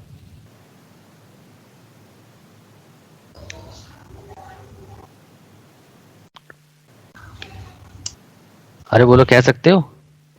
Yes sir, कह सकता है। यस तो सर। उसी से कंपेयर अगर करें तो साइनेप्टिक नोब की मेम्ब्रेन को आप क्या कहोगे? Pre synaptic membrane. नई बात समझ में आई? आ गई सर। ठीक है, और बीच में जो गैप होगा उसे क्या बोलोगे आप? Synaptic cleft. Synaptic cleft. Clear? और ये जो है, ये क्या है? ये है मसल फाइबर, क्योंकि पूरी की पूरी मसल्स, एक बात हमें, अब मेरी बात सुनना, ये है मसल फाइबर। यानी कि कहने का मतलब ये है कि अगर एक मसल फाइबर है तो उसको केवल एक ही न्यूरॉन सप्लाई करेगा। यानी कि अगर किसी मसल फाइबर के अंदर 20 मसल, किसी मसल के अंदर अगर 20 मसल फाइबर हैं तो कितने न्यूरॉन सप्लाई करेंगे? 20। यानी कि एक मसल फाइबर को एक मोटर न्यूरॉन सप्लाई करेगा, तो एक मसल फाइबर और एक मोटर न्यूरॉन मिलके बनाएंगे मोटर यूनिट। क्या बनाएंगे ये? Motor unit. Motor unit. यानी कि अगर इसको आप जोड़ दें तो ये क्या बन गई? Motor unit. नहीं समझ में आई बात? Yes sir. ठीक है, और मसल फाइबर की जो मेम्ब्रेन होती है, उस मेम्ब्रेन को क्या बोलते हो आप? सार्कोलेमा। सार्कोलेमा। सार्कोलेमा। अब चूंकि अगर हम इसे कंपेयर कर तरीके से बोले तो इसको हम पोस्ट साइनेप्टिक मेम्ब्रेन भी कह सकते हैं। Yes sir. बेटा देखो, समझ में आ रहा है ना सबके? मैं बहुत धीरे धीरे बताता हूँ हर चीज। Yes sir. ठीक है, और सार्कोलेमा के अंदर जो फ्लूइड फिल्ड होगा, सार्कोलेमा के अंदर वो क्या है? सार्कोप्लाज्म। सार्कोप्लाज्म। ठीक, और सार्कोप्लाज्म के अंदर प्रेजेंट होते हैं क्या? Sarcoplasmic reticulum. ये क्या है? Sarcoplasmic reticulum. रेटिकुलम। जैसे एंडोप्लाज्मिक रेटिकुलम होते हैं सेल साइटोप्लाज्म में, इस तरीके से सार्कोलाइट। और सार्कोप्लाज्मिक रेटिकुलम के अंदर किस चीज का स्टोरेज होता है? कैल्शियम आयंस का स्टोरेज होता है, इसीलिए इसको स्टोर हाउस ऑफ कैल्शियम कहते हैं। बोलो। Yes sir. Yes sir. ठीक है। हाँ, और इनके बीच में ये इस तरीके से ये होते हैं मायोफिलामेंट्स। क्या होते हैं ये? मायोफिलामेंट्स। मायोफिलामेंट। और मायोफिलामेंट में आपको पता है दो चीजें होती हैं, एक होती है एक्टिन और एक होती है मायोसिन। यानी कि डार्क ए बैंड और लाइट आई बैंड होते हैं, स्टीरिएशन होता है। बोलो हाँ या ना? स्केलेटल मसल पढ़ रहे हैं ना? बोलो। Yes sir. अब मैंने आपको ये भी बताया था कि सार्कोलेमा अंदर की तरफ इन्वेजिनेट करके मायोफिब्रिल्स के चारों तरफ एक कवरिंग बना लेते हैं, कर्टेन। हाँ, कर्टेन की तरह एक कवरिंग बना लेते हैं। इस कवरिंग को क्या बोलते हैं, जल्दी से बता दो। Transverse tubules. हाँ, ट्रांसवर्स ट्यूब्यूल। ये है ट्रांसवर्स, यानी कि टी ट्यूब्यूल कह दो शॉर्ट में। अरे बोलो बेटा। Yes sir. Yes sir. ठीक है, चलिए अगली बात करते हैं। अब देखो, मसल्स की दो स्टेज होंगी, एक होगी रिलैक्सिंग स्टेज और एक होगी एक्शन स्टेज। दो ही तो स्टेज होती हैं। तो जिस टाइम रिलैक्स स्टेज में होती है मसल्स, उस समय सार्कोप्लाज्म के अंदर कैल्शियम क्या होता है? कम होता है। कैल्शियम कम होता है। लेकिन एक्शन स्टेज में सार्कोप्लाज्म के अंदर कैल्शियम क्या हो जाएगा बेटा? ज्यादा बढ़ जाएगा। बढ़ जाएगा, तभी तो वो टीपीसी से जाके जुड़ेगा। बोलो हाँ या ना?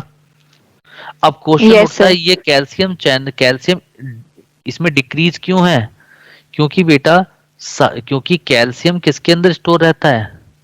स्टोर इन सार्कोप्लाज्मिक रेटिकुलम में। रेटिकुलम में स्टोर्ड हो जाता है। लेकिन एक्शन स्टेज में क्या होता है? कैल्शियम चैनल ओपन हो जाता है। कैल्शियम चैनल ओपन हो जाता है। कैल्शियम चैनल कहां प्रेजेंट होता है? सार्कोप्लाज्मिक रेटिकुलम की वॉल पर। तो कैल्शियम चैनल ओपन हो जाता है, जिसकी वजह से क्या होता है? कैल्शियम रिलीज होकर कहां आ जाता है बेटा? रिलीज इन सार्कोप्लाज्म। सार्कोप्लाज्म में आ जाता है। कहां से? From sarcoplasmic reticulum. Yes sir. तो यानी कि हम जब किसी की मसल्स को चेक करते हैं तो हम उसका सार्कोप्लाज्म देख लेते हैं। अगर उसके अंदर कैल्शियम कम है तो हमें पता लग जाता है कि ये क्या है? रिलैक्सिंग स्टेज में मसल है। और अगर उसमें कैल्शियम ज्यादा है तो हमें पता लग जाता है कि ये किस में है? एक्शन स्टेज में। एक्शन का मतलब कॉन्ट्रैक्शन स्टेज में है। अरे नहीं समझ में बात? Yes sir. यस समझ पा रहे हो? बारीकी बता रहा हूँ, बिल्कुल बारीकियां, है ना? Yes sir. तो बहुत आसान है। अब ये सारी चीज तो आप लोगों को समझ में आ गई, ठीक है? तो पहले इतनी चीज मैं आप लोगों को बता देता हूँ, ठीक है? धीरे धीरे सारी चीजें कनेक्ट करूंगा। तो बेटा पहले इसका स्क्रीनशॉट ले लो। आप स्क्रीनशॉट लेना पड़ेगा क्योंकि मैंने बोर्ड, एक तरह से मान लो मैंने बोर्ड पे समझाया है, तो बोर्ड की चीज तो आपको बनानी पड़ेगी। ले लीजिए स्क्रीनशॉट इसका, ताकि जब घर में बैठे तो पता लग जाए सारे कॉन्सेप्ट। सब लोगों ने ले लिया?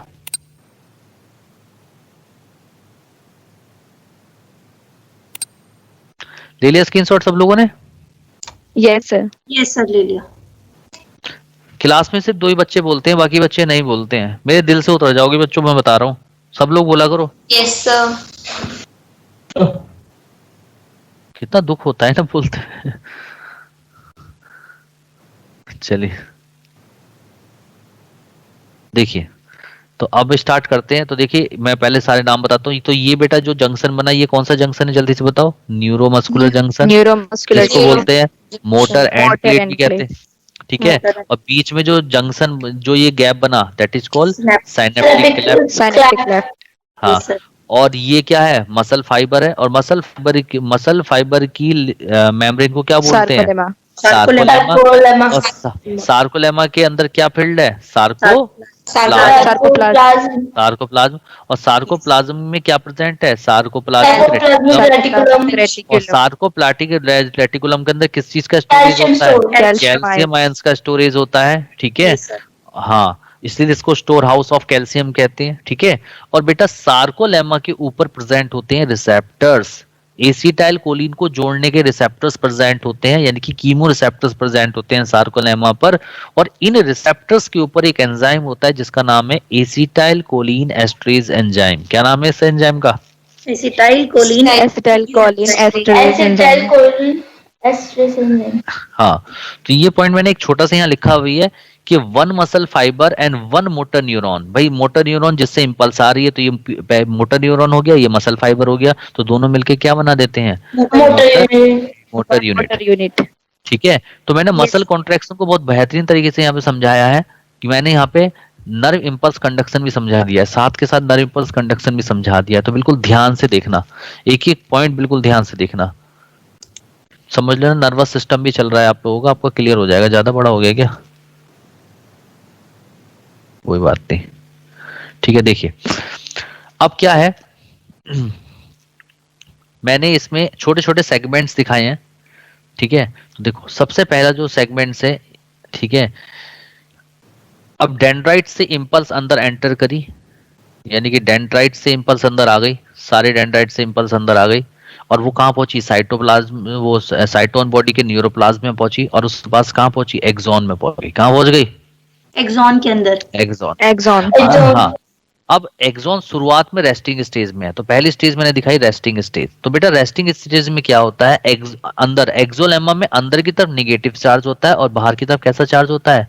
पॉजिटिव चार्ज, पॉजिटिव चार्ज होता है। तो जब अंदर निगेटिव चार्ज होता है, बाहर पॉजिटिव चार्ज होता है, तो इस स्टेज को बोलते हैं पोलराइजेशन स्टेज, यानी कि रेस्टिंग स्टेज। और इस समय जो इसके अंदर पोटेंशियल डेवलप होता है उसको बोलते हैं रेस्टिंग पोटेंशियल, और उसकी वैल्यू होती है -70 मिलीवोल्ट।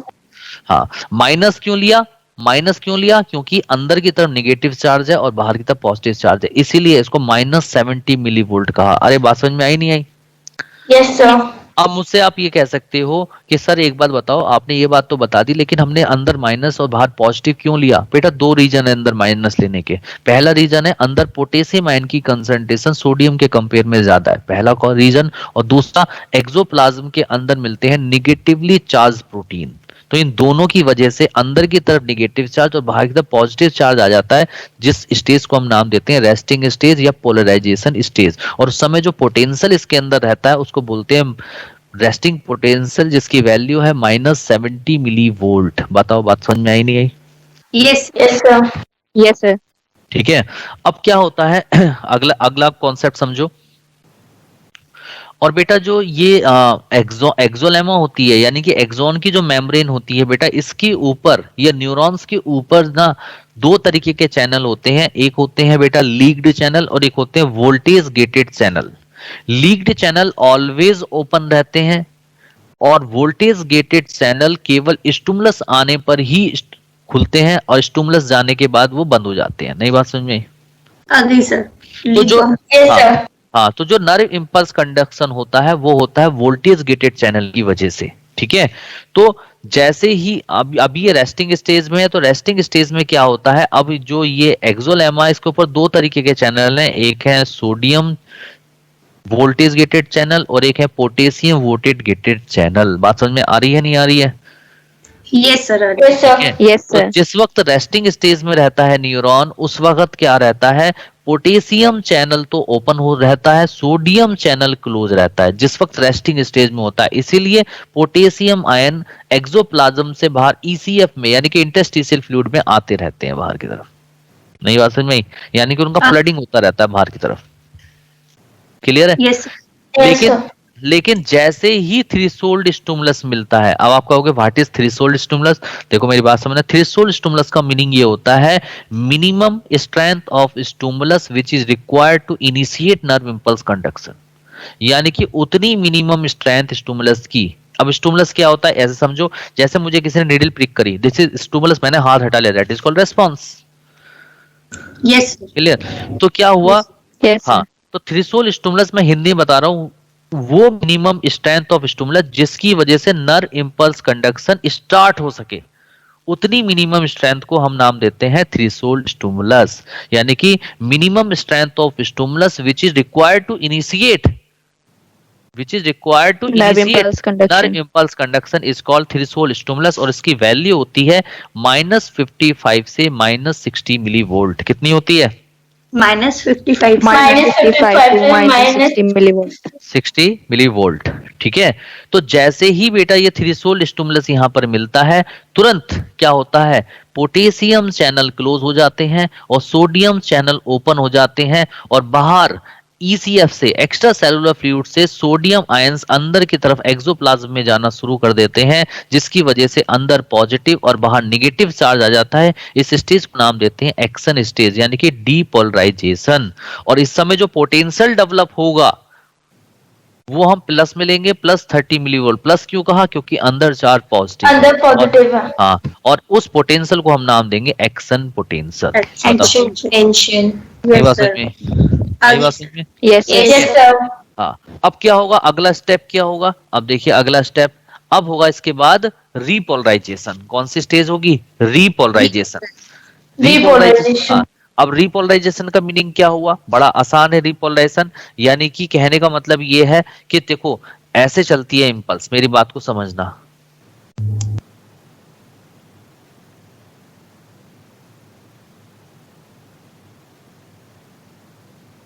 देखिए इंपल्स कैसे चलेगी, देखो ये आपका एक्सॉन हो गया, ठीक है। अब जैसे मेरा इतना पार्ट मैंने आपको रेस्टिंग स्टेज दिखाया, इतना पार्ट मैंने एक्शन स्टेज दिखाई, ठीक है। तो अब जो ये इंपल्स है, अब ये क्या होगी इंपल्स, ये इंपल्स आगे की तरफ चली जाएगी, यानी कि थ्रेशोल्ड स्टिमुलस आगे की तरफ चला जाएगा। अरे बोलो, जिसकी वजह से ये पार्ट अब एक्शन स्टेज में चला जाएगा। यस सर, हाँ। ठीक है, फिर ये थ्रेशोल्ड स्टिमुलस आगे की तरफ चला जाएगा, तो ये पार्ट क्या हो जाएगा, एक्शन स्टेज में चला जाएगा। नहीं समझ में ये बात? यस सर, आगे। तो ये तो इंपल्स आगे जा रही है, और बदले में उल्टा होगा क्या, उल्टा होगा क्या, ये जो एक्शन स्टेज है ये वापस रेस्टिंग स्टेज में जाएगी। This is called repolarisation. नई बात समझ में आ रही? आ गई सर। आ गई, यानी कि पीछे वाले तो रेस्ट होते चले जाएंगे, रेस्ट होते चले जाएंगे, आगे वाले एक्शन में जाते रहेंगे। अरे बोलिए, तो यानी कि एक्शन स्टेज का रेस्टिंग स्टेज में जाना, यानी कि डीपोलराइज्ड स्टेट का पोलराइज्ड स्टेट में जाना क्या कहलाएगा, रीपोलराइजेशन। रिपोलराइजेशन। क्लियर है? ठीक है, हाँ। तो देखिए इसका मतलब रीपोलराइजेशन में क्या होगा, action stage converted into resting stage, ठीक है। तो उसमें क्या होगा, बहुत ध्यान से देखिए, पोटेशियम चैनल ओपन हो जाएंगे, सोडियम चैनल क्लोज हो जाएंगे, यानी कि जैसा रेस्टिंग में हुआ था बिल्कुल वैसा ही हो जाएगा। पोटेशियम चैनल ओपन हो जाएंगे, पोटेशियम आयंस अंदर एक्सोप्लाज्म से बाहर ECF में आना शुरू हो जाएंगे, जिसकी वजह से अंदर नेगेटिव चार्ज डेवलप होने लगेगा, बाहर पॉजिटिव डेवलप हो जाएगा, और तब तक डेवलप होता रहेगा जब तक -70 मिलीवोल्ट का पोटेंशियल डेवलप ना हो जाए। जैसे ही -70 मिलीवोल्ट का डेवलप होगा पोटेंशियल, बताओ ये न्यूरॉन किस में चला जाएगा, रेस्टिंग स्टेज में चला जाएगा। रेस्टिंग स्टेज में। Resting stage. Yes clear? Clear हो गई? तो तीन स्टेज Yes, हो गई, sir. पोलराइजेशन स्टेज जिसको हमने रेस्टिंग स्टेज कहा, डीपोलराइजेशन जिसको एक्शन स्टेज कहा, रिपोलराइजेशन जिसको हमने एक्शन स्टेज से रेस्टिंग स्टेज में कन्वर्ट करना कहा, ठीक है। फोर्थ नंबर पे एक स्टेज डेवलप और हो जाती है जिसको बोलते हैं हाइपर पोलराइजेशन स्टेट। अब आप कहोगे सर ये क्या है, कभी कभी क्या होते हैं बेटा, ये पोटेशियम चैनल थोड़े से लॉन्गर टाइम के लिए खुले रह जाते हैं, यानी कि 1 से 5 मिली सेकेंड के लिए खुले रह जाते हैं, जिसकी वजह से ज्यादा पोटेशियम आयन बाहर आ जाते हैं, जिसकी वजह से जो पोटेंशियल है वो -70 से भी कम हो जाता है, -90 मिलीवोल्ट तक चला जाता है, जिसको हम बोलते हैं हाइपर पोलराइजेशन स्टेज। नई बात समझ में आई? Yes sir. तो यहाँ पे लिखा है, ज्यादा बाहर आ जाता है ECF में। है? ECF में ज्यादा पोटेशियम आ जाता है सर। हाँ, बाहर ज्यादा आ जाएगा, जिसकी वजह से अंदर ज्यादा निगेटिव हो जाएगा, -90 मिलीवोल्ट हो जाएगा। तो रेस्टिंग स्टेज तो -70 थी और Yes. चला गया -90 तक, तो उसको बोलेंगे हाइपर पोलराइजेशन स्टेज। ठीक नई है बात सर। समझ में? तो Yes, देखो sir. लिखा हुआ है, ये पॉइंट यहाँ लिखा है, if potassium channel open for a little bit longer time 1 to 5 millisecond, so potential become more negative than -70 millivolt, called hyperpolarization stage, और इसकी वैल्यू होती है -90 मिलीवोल्ट। नई बात समझ में आई?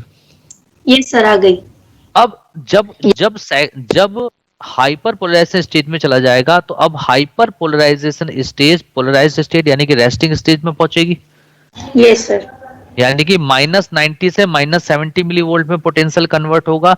तो उस समय दोनों चैनल ओपन हो जाएंगे, यानी कि both channel open, potassium channel भी ओपन हो जाएगा, सोडियम चैनल भी ओपन हो जाएगा, और 3 सोडियम आयंस बाहर आने लगेंगे और 2 पोटेशियम आयन अंदर जाने लगेंगे, और तब तक जाते रहेंगे जब तक रेस्टिंग पोटेंशियल एक्वायर ना हो जाए, -70 मिली वोल्ट ना हो जाए। बात नहीं समझ में? आ गई सर। तो इस तरीके से आपने यहाँ पे 4 स्टेज पढ़ी। सबसे पहले रेस्टिंग स्टेज थी, इसको हमने पोलराइजेशन स्टेज कहा। सेकंड नंबर पे एक्शन स्टेज, जिसको हमने डीपोलराइजेशन स्टेज का।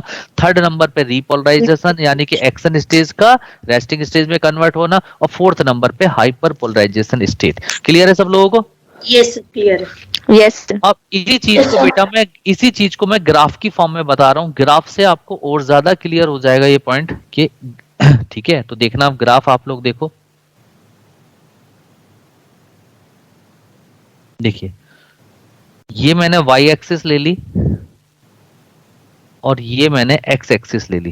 तो x एक्सिस पे बेटा मैंने शो नहीं हो रहा, ग्राफ शो नहीं हो रहा। हो रहा है सर, नेटवर्क आप बोलो, अब हो रहा है सर। हाँ, टाइम जो है बेटा बिल्कुल म्यूट करके रखो। मैंने x एक्सिस पे टाइम ले लिया। टाइम मैंने लिया मिली सेकेंड में। किस में लिया टाइम, जल्दी से बताओ? मिली सेकेंड में। और मैंने पोटेंशियल y एक्सिस पे ले लिया और पोटेंशियल मैंने ले लिया मिली वोल्ट में। ठीक है, तो मैंने क्या किया, ग्राफ स्टार्ट किया। तो ग्राफ देखिए, ये ग्राफ आया।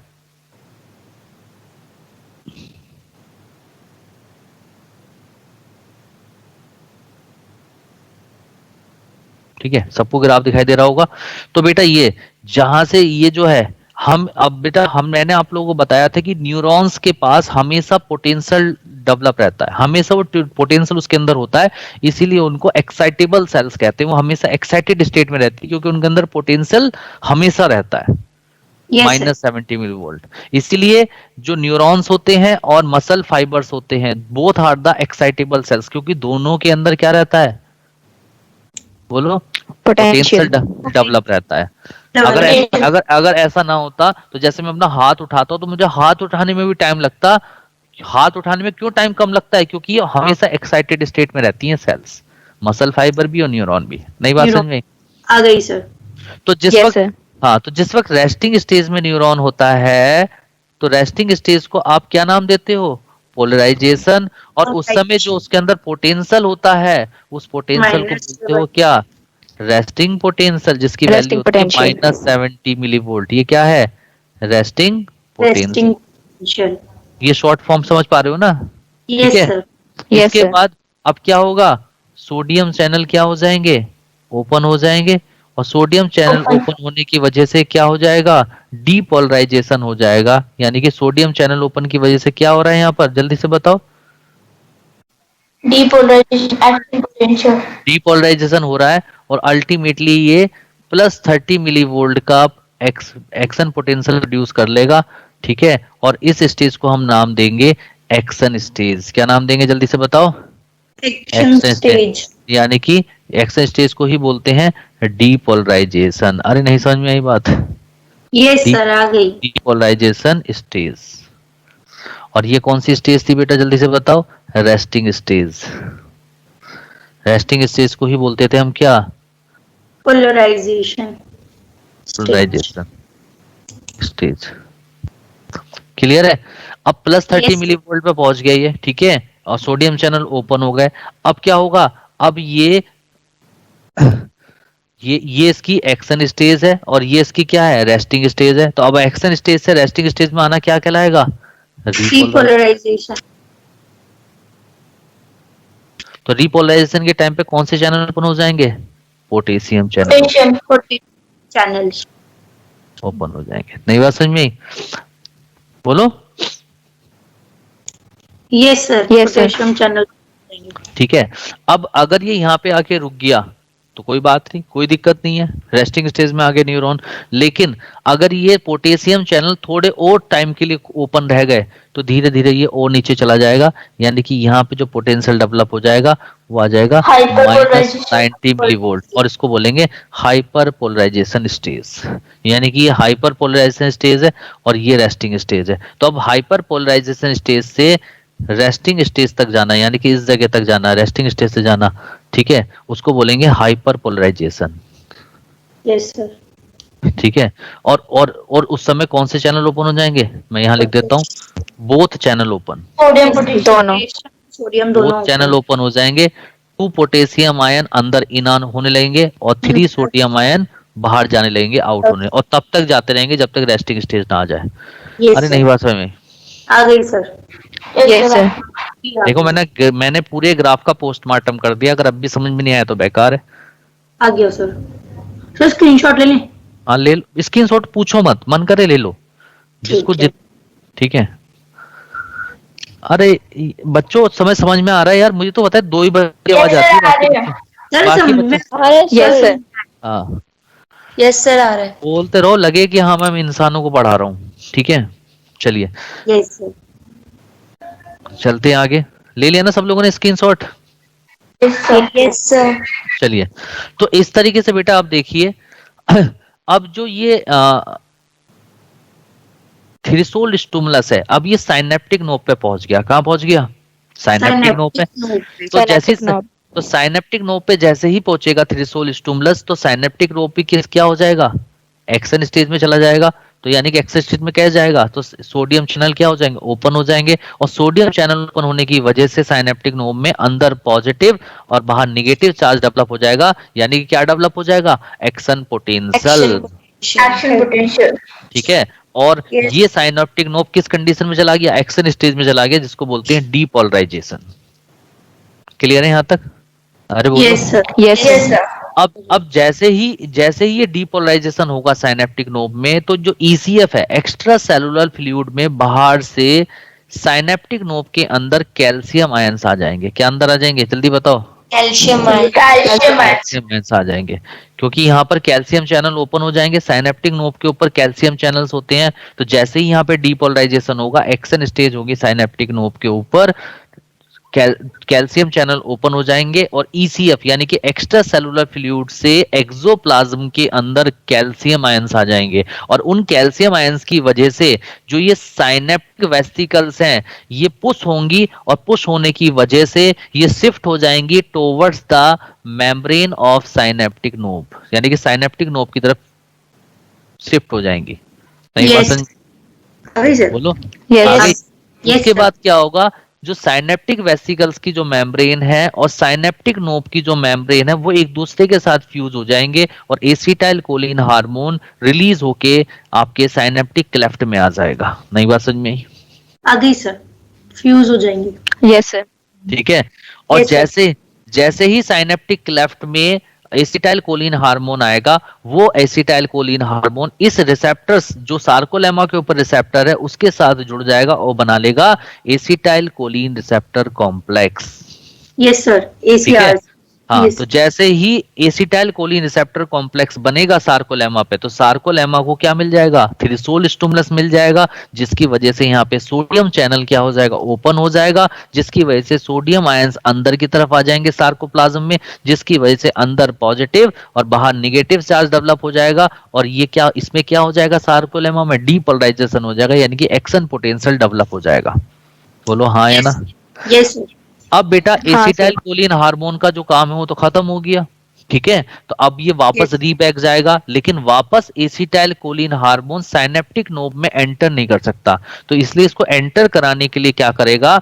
जो रिसेप्टर के ऊपर एक एंजाइम होता है जिसको बोलते हैं एसिटाइल कोलिन एस्ट्रेज एंजाइम, वो इस एसिटाइल कोलिन को ब्रेक कर देगा, तोड़ देगा एसीटेट और कोलिन के अंदर।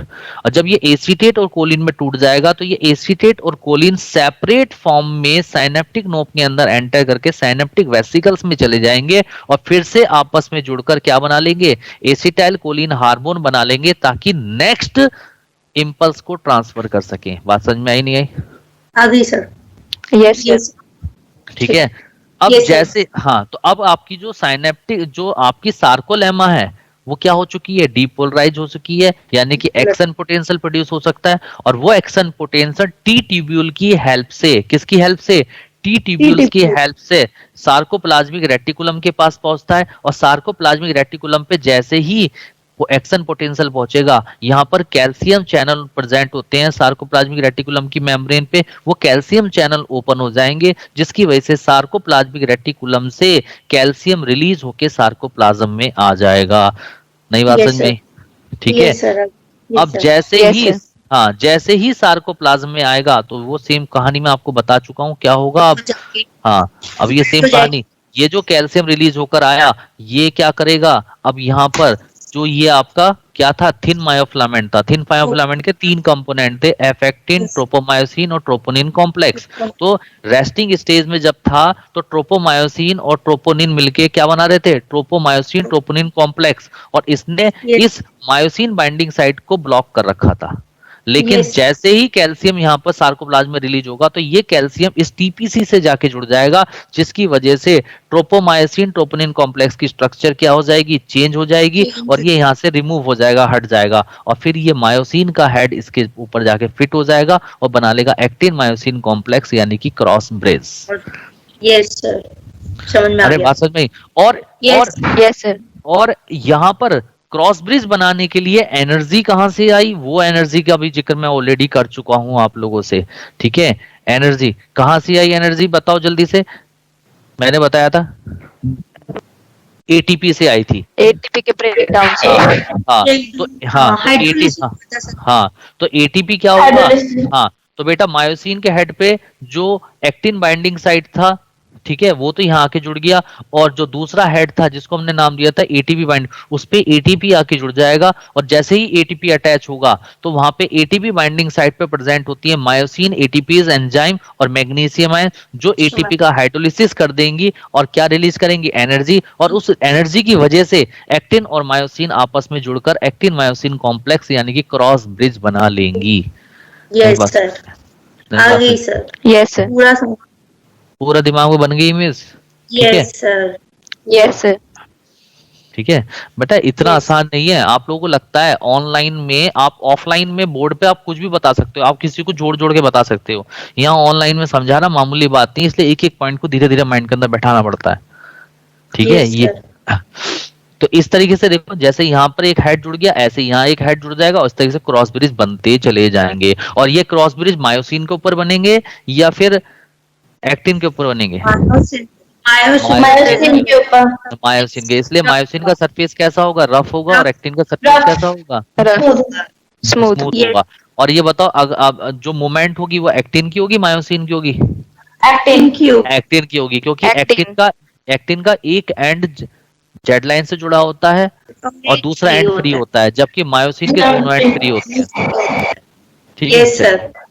चलिए इतनी बात आप लोगों को समझ में आ गई। ठीक है, तो ये जो पूरी कहानी समझाई है, अब मैं ये लिखी हुई दिखा रहा हूँ आपको, पढ़ता जा रहा हूँ, आपके दिमाग में वो पढ़ता सब आता चला जाएगा। आप शुरुआत से स्टार्ट कर रहा हूँ, तो देखो यहाँ से स्टार्ट किया था, तो न्यूरोमस्कुलर जंक्शन क्या हो गया, the junction between a motor neuron and sarcolemma of muscle fibre is called neuromuscular junction. ठीक है, Yes. मोटर यूनिट क्या होता है, a motor unit consist of single motor neuron and a muscle fibre it innervate. ठीक है, और a muscle fibre is under the control of single neuron. मैंने कहा था ना, एक मसल फाइबर को केवल एक ही न्यूरॉन कंट्रोल करता है, यानी कि अगर एक मसल के अंदर 20 मसल फाइबर हैं तो 20 क्या होंगे, न्यूरॉन्स होंगे, Motor और neurons. इसका मतलब 20 ही मोटर यूनिट बनेंगी। Yes, sir. ठीक है? Yes, sir. अच्छा, ये जो मैंने मैकेनिज्म बताई थी, इस मैकेनिज्म को बोलते हैं स्लाइडिंग फिलामेंट थ्योरी, और इसको जो एक्सप्लेन किया था 2 ग्रुप्स ऑफ वर्कर ने किया था। एक ग्रुप का नाम था Andrew Huxley and Rolf Niedergerke, और दूसरे ग्रुप का नाम था Hugh Huxley and Jean Hanson. इन्होंने 1954 में इन दोनों ग्रुप ने मिलकर जो है स्लाइडिंग फिलामेंट थ्योरी को क्या करा था, प्रपोज किया था या प्रेजेंट किया था। क्लियर है? Yes, sir. Yes, sir. अगला है, according to this theory the contraction of muscle fiber occur when thin filament, that is actin filament, slide over the thick filament, that is myosin filament। मैं बोल बोल के थक चुका हूं ये बात कि एक्टिन की मूवमेंट होगी मायोसिन के ऊपर। क्लियर? अगला है, Yes.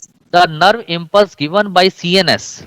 अब देखो, अब मैंने यहां पर पूरी बात बताई। अब सीएनएस से जैसे ही इंपल्स आएगी तो क्या होगा, मैंने आपको बताया था जो साइनेप्टिक नोब है उसमें सोडियम चैनल ओपन हो जाएंगे, अंदर क्या डेवलप हो जाएगा, एक्सन पोटेंशियल डेवलप हो जाएगा, जिसकी वजह से क्या हो जाएंगे, कैल्शियम चैनल ओपन हो जाएंगे, कैल्शियम आयन अंदर आ जाएंगे, जिसकी वजह से साइनेप्टिक वेसिकल साइनेप्टिक नोब की मेम्ब्रेन की तरफ शिफ्ट हो जाएगी। फिर साइनेप्टिक नोब की मेम्ब्रेन और साइनेप्टिक वेसिकल्स की मेम्ब्रेन आपस में क्या हो जाएंगे बेटा, फ्यूज हो जाएंगे, और एसिटाइल कोलिन हार्मोन रिलीज होकर रिसेप्टर से जुड़ जाएगा और बना लेगा क्या, एसिटाइल कोलिन रिसेप्टर कॉम्प्लेक्स बना लेगा, जिसकी वजह से सार्कोलेमा में सोडियम चैनल ओपन हो जाएगा, एक्सन पोटेंशियल प्रोड्यूस हो जाएगा, वो एक्सन पोटेंशियल टी ट्यूब्यूल से सार्कोप्लाज्मिक रेटिकुलम पे पहुंच जाएगा, सार्कोप्लाज्मिक रेटिकुलम से कैल्शियम चैनल ओपन हो जाएंगे, कैल्शियम रिलीज होकर सार्कोप्लाज्म में आ जाएंगे, और ये जो कैल्शियम आयन से फिर ये जाके टीपीसी से जुड़ जाएगा, जिसकी वजह से ट्रोपोमायोसिन ट्रोपोनिन कॉम्प्लेक्स की स्ट्रक्चर चेंज हो जाएगी, वो वहां से सेपरेट हो जाएंगे और एक्टिन मायोसिन कॉम्प्लेक्स बन जाएगा, और इसके लिए एनर्जी एटीपी से मिल जाएगी। अरे बात समझ में आई नहीं आई? Yes, sir. Yes, sir. Yes, sir. तो the nerve impulse given by CNS travel through the motor neuron. When the impulse reaches the axon terminal, axon terminal मतलब synaptic node की बात कर रहे हैं, और neuromuscular junction, vesicles containing neurotransmitter fuse with axon membrane. याद आया, मैंने कहा था वेसिकल्स फ्यूज हो जाती हैं किसके साथ, एक्सोन मेम्ब्रेन, और एक्सोन मेम्ब्रेन साइनेप्टिक जो नोब है उसी की मेम्ब्रेन को तो बोलते हैं। Yes, sir. ठीक है, अगला है after the fusion with axon membrane they release neurotransmitter acetyl choline which travel through the synaptic cleft and generate action potential in the sarcolemma by binding to receptor on post synaptic membrane. भाई action potential produce, ठीक है। उसके बाद क्या होता है, the impulse or action potential generate then spread from sarcolemma to T tubule. The impulse then stimulate the sarcoplasmic reticulum to release calcium into the sarcoplasm, जिसकी वजह से sarcoplasm रिलीज हो जाता है कैल्शियम। और यहाँ पे वही पॉइंट लिखा है, as increase in calcium concentration in sarcoplasm start sliding filament while a decreased turn of the sliding process। मैंने आपको बताया था सार्कोप्लाज्म में अगर कैल्शियम ज्यादा है तो इसका मतलब कॉन्ट्रैक्शन हो रहा है, यानी कि स्लाइडिंग हो रहा है, फिलामेंट हो रहा है, और अगर कैल्शियम कम है इसका मतलब मसल्स क्या है, रिलैक्स है, यानी कि जो क्रॉस ब्रिज है वो ब्रेक हो चुके हैं। बोलो यस सर। अगला है yes sir. When a muscle fibre is release relax, यानी कि नॉट कॉन्ट्रैक्टिंग, तो उस समय बताओ सार्कोप्लाज्म में कैल्शियम कम होगा ज्यादा होगा, सोच के बताओ। कम ज्यादा होगा तो सर हाँ, तो when a muscle fibre is relax not contracting the concentration of calcium in sarcoplasm is low. Question आ चुका है, दिस इज बिकॉज, ऐसा क्यों होता है, the sarcoplasmic reticulum membrane contain calcium active transport pumps that move calcium from sarcoplasm into sarcoplasmic reticulum, calcium is stored inside the sarcoplasmic reticulum. कहने का मतलब यह है कि जब मसल्स रिलैक्स कंडीशन में होती है तो सार्कोप्लाज्म से जो कैल्शियम है वो सार्कोप्लाज्मिक रेटिकुलम के अंदर चला जाता है और वहां जाके स्टोर्ड हो जाता है, लेकिन जब कॉन्ट्रैक्शन स्टेज में आती है, एक्शन स्टेज में आती है, उस समय उल्टा हो जाता है। Yes sir. ठीक है, अगला है as a muscle action potential travel along the sarcolemma into T tubule, calcium release channel in the sarcoplasmic reticulum membrane, as a result calcium floods into the sarcoplasm, floods का मतलब बाहर की तरफ आ जाता है, around the thick and thin filament the calcium released from sarcoplasmic reticulum combined with the troponin, किसके साथ combined हो गया था, ट्रोपोनिन, यानी कि टीपीसी के साथ। हाँ, और उसकी वजह से क्या हो गया था, causing it चेंज हो जाता है, शेप चेंज। हाँ, शेप चेंज होने के बाद क्या होता है, देखो लिखा है अगला ड्यू, अच्छा यहाँ पे एक पॉइंट भी लिखवा दिया बीच में, due to depolarisation membrane of synaptic knob a synaptic vesicle fuse and release acetyl choline in synaptic cleft and joined with receptor present on sarcolemma and form acetyl choline receptor complex. After that acetyl choline में acetyl choline esterase enzyme होता है जो acetate Colin में break कर देता है back to the synaptic vesicles and reform acetyl Colin.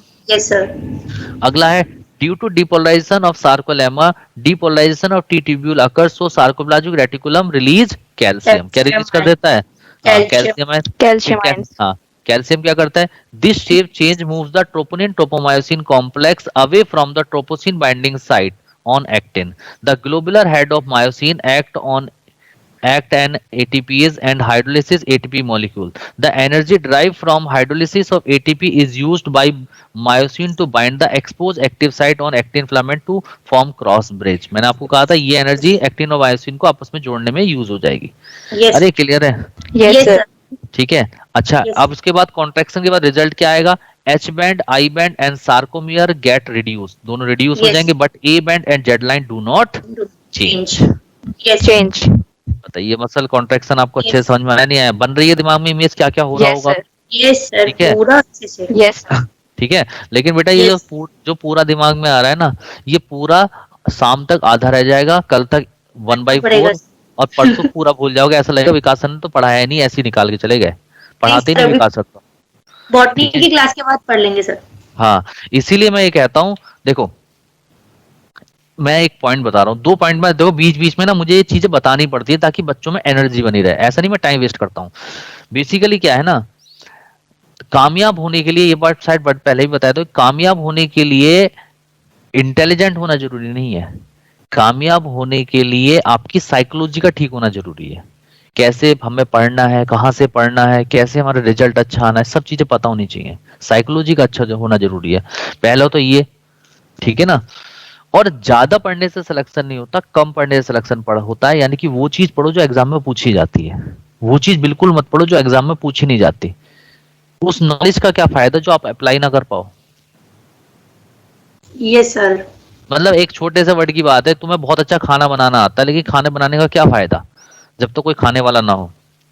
Same उसी तरीके से आपको बहुत नॉलेज है, उस नॉलेज का क्या फायदा जब तक उसका क्वेश्चन ना आए आपके सामने. ठीक है. तो इसीलिए चीजें वो पढ़ो, ठीक है, जो पूछी जाती हैं. इसलिए डोंट वेस्ट योर टाइम, अपना टाइम वेस्ट मत करो. ठीक है, डोंट वेस्ट योर टाइम. ठीक है. सो जितना बेनिफिट उठा सकते हो टाइम का, ठीक है, उतना ज्यादा फायदा उठा. ठीक है. Yes sir. चलिए. यस. हाँ, एक बार सर लीक चैनल बता दो. Leak channel. लीक चैनल जो ऑलवेज ओपन रहते हैं. वोल्टेज गेटेड चैनल वो होते हैं जिन्हें जो स्टिमुलस पे खुलते हैं, जैसे थ्रेशोल्ड स्टिमुलस में खुले थे. Yes sir. एग्जांपल कोई. एग्जाम्पल तो कुछ नहीं हुआ. एग्जाम्पल तो ये आपके सामने आ तो गया था, मसल जो नन इम्पल्स कंडक्शन. अच्छा ठीक है फिर. हाँ. अच्छा, मसल रिलैक्सेशन की बात करते हैं तो बेटा मसल कॉन्ट्रैक्शन को बिल्कुल उल्टा कर दो तो मसल रिलैक्सेशन हो जाएगा. यानी कि क्या कर दो, कुछ मत करो. टीपीसी से अब क्या हुआ, कैल्शियम वापस आ जाएगा. हाँ, हाँ कैल्शियम देखो एनर्जी की वजह से जुड़े थे, एनर्जी कम हो गई, टीपीसी से क्या हुआ, कैल्शियम हट गया, और कैल्शियम हट के सार्कोप्लाज्म में आ गया. सार्कोप्लाज्म में आने के बाद सार्कोप्लाज्म ने से रेटिकुलम ने खींच लिया, तो सार्कोप्लाज्म रेटिकुलम में स्टोर हो गया. तो सार्कोप्लाज्म में कंसंट्रेशन, कैल्शियम की कंसंट्रेशन क्या हो गई, कम हो गई, जिसकी वजह से क्या हो गया, क्रॉस ब्रिज ब्रेक हो गए, और क्रॉस ब्रिज ब्रेक होने की वजह से क्या हो गया, मसल रिलैक्स हो गई. तो उल्टा कर दिया. तो देखो वही लिखा है, देखो लिखा है, after the contraction of muscle calcium moves back into the sarcoplasmic reticulum. The amount of calcium in sarcoplasm decrease, due to which calcium does not bind to troponin C. Troponin undergo change in shape and मतलब कहने का मतलब आप समझे, जैसे ही वहां से TPC से कैल्शियम हटेगा तो जो ट्रोपोनिन ट्रोपोमायोसिन कॉम्प्लेक्स है वो अपनी पुरानी पोजीशन को एक्वायर कर लेगा और वो फिर से जाके मायोसिन बाइंडिंग साइट को ब्लॉक कर देगा. जैसे ही वो ब्लॉक करेगा तो क्रॉस ब्रिज क्या हो जाएंगे, ब्रेक हो जाएंगे. तो वही लिखा है, tropomyosin and troponin attain their allied position and state. This block the active sites of myosin on actin and myosin does not bind to actin. This causes relaxation of muscles. Yes sir. Clear हो गया सबको point? हो गया. Yes sir. Yes sir. अभी पहले मैं आपकी attendance ले लूं, मैं अटेंडेंस भूल गया, ये बहुत जरूरी है.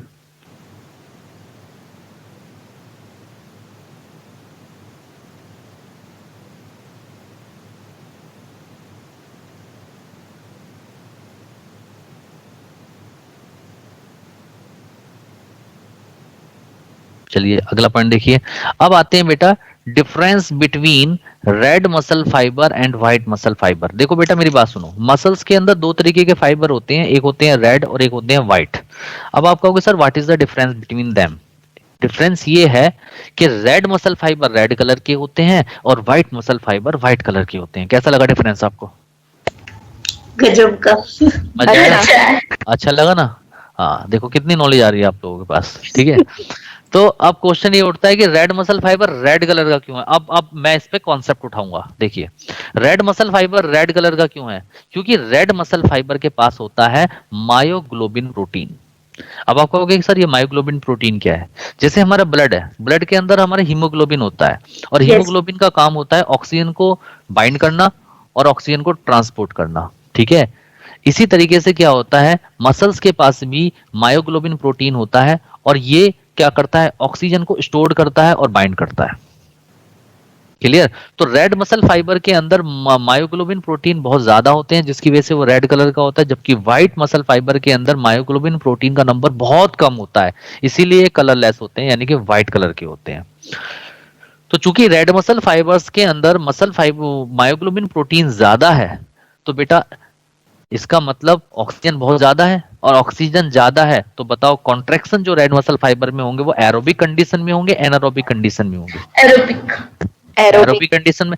और आप लोग जानते हैं एरोबिक कंडीशन में अगर कॉन्ट्रैक्शन हो रहे हैं तो लैक्टिक एसिड बहुत कम बनेगा, ना के बराबर लैक्टिक एसिड बनेगा, जिसकी वजह से मसल्स में कोई भी फैटिकनेस नहीं होगी, थकावट नहीं आएगी और मसल्स विदाउट फैटिक लॉन्ग टाइम तक कॉन्ट्रैक्शन कर सकता है। सही बात समझ में? Yes sir. यस इसीलिए और रेड मसल फाइबर में जो कॉन्ट्रैक्शन होता है, पहली बात तो वो स्लो होता है और लॉन्गर टाइम के लिए होता है, और किस कंडीशन में होता है, एरोबिक कंडीशन में होता है, जिसकी वजह से लेस लैक्टिक एसिड बनता है जो विदाउट फैटिक लॉन्गर टाइम तक ये कॉन्ट्रैक्शन कर सकते हैं। जबकि जो व्हाइट मसल फाइबर्स होते हैं इनमें लेस मायोग्लोबिन प्रोटीन होता है, इसीलिए इसके अंदर एनारोबिक कंडीशन में कॉन्ट्रैक्शन होता है तो लैक्टिक एसिड का फॉर्मेशन होता है, और लैक्टिक एसिड के फॉर्मेशन की वजह से मसल्स क्या हो जाती हैं, फैटिक हो जाती हैं। पहले तो उनमें पेन होने लगता है, फिर फैटिक हो जाती है, थक जाती हैं। इसीलिए व्हाइट मसल फाइबर के अंदर कॉन्ट्रैक्शन तो रैपिड होता है but short duration, come time के लिए होता है, ये थक जाती हैं, बिकम फैटिक। क्लियर है सबको पॉइंट? Yes sir. ठीक है, और बाकी जनरल पॉइंट्स हैं वो मैं आपके सामने दिखा रहा हूं। तो red muscle fibre smaller diameter होता है, व्हाइट मसल फाइबर का लार्जर डायमीटर होता है। Red muscle fibre, these muscle fiber are dark red in color due to presence of red hemoprotein called myoglobin. Myoglobin bind and store oxygen as oxyhemoglobin in red fiber. Oxymyoglobin release oxygen for utilization during muscle contraction. These muscle fiber are lighter in color as they do have very less quantity of myoglobin. Clear? अगला difference है, अगला difference देखिए, mitochondria मोर इन number, ज्यादा number में होते हैं, mitochondria less in number, come number में होते हैं। इसके अंदर मोर ब्लड कैपिलरीज होती हैं, इसके अंदर लेस ब्लड कैपिलरीज होती हैं। इसमें लेस सार्कोप्लाज्मिक रेटिकुलम होता है, इसमें मोर सार्कोप्लाज्मिक रेटिकुलम होता है। और मैंने ये भी बताया था, carry out aerobic oxidation without accumulating much lactic acid, so can contract for longer period without fatigue, यानी कि बिना थके लंबे टाइम तक कॉन्ट्रैक्ट कर सकती हैं। Carry out anaerobic oxidation for energy production and accumulate lactic acid in considerable amount during strenuous work and soon get fatigue, इसलिए थक जाती हैं जल्दी। एग्जाम्पल क्या है, कहाँ देखने के लिए मिलती है red muscle fibre? Extension muscle of human back, जो हमारी कमर होती है, कमर में हमारी एक्सटेंशन मसल्स होती हैं, उनके अंदर रेड मसल फाइबर्स होते हैं। और सेकंड एग्जांपल है flight muscles of kite, kite होती है चील, चील की जो फ्लाइट मसल्स होती हैं उनमें भी रेड मसल फाइबर मिलते हैं।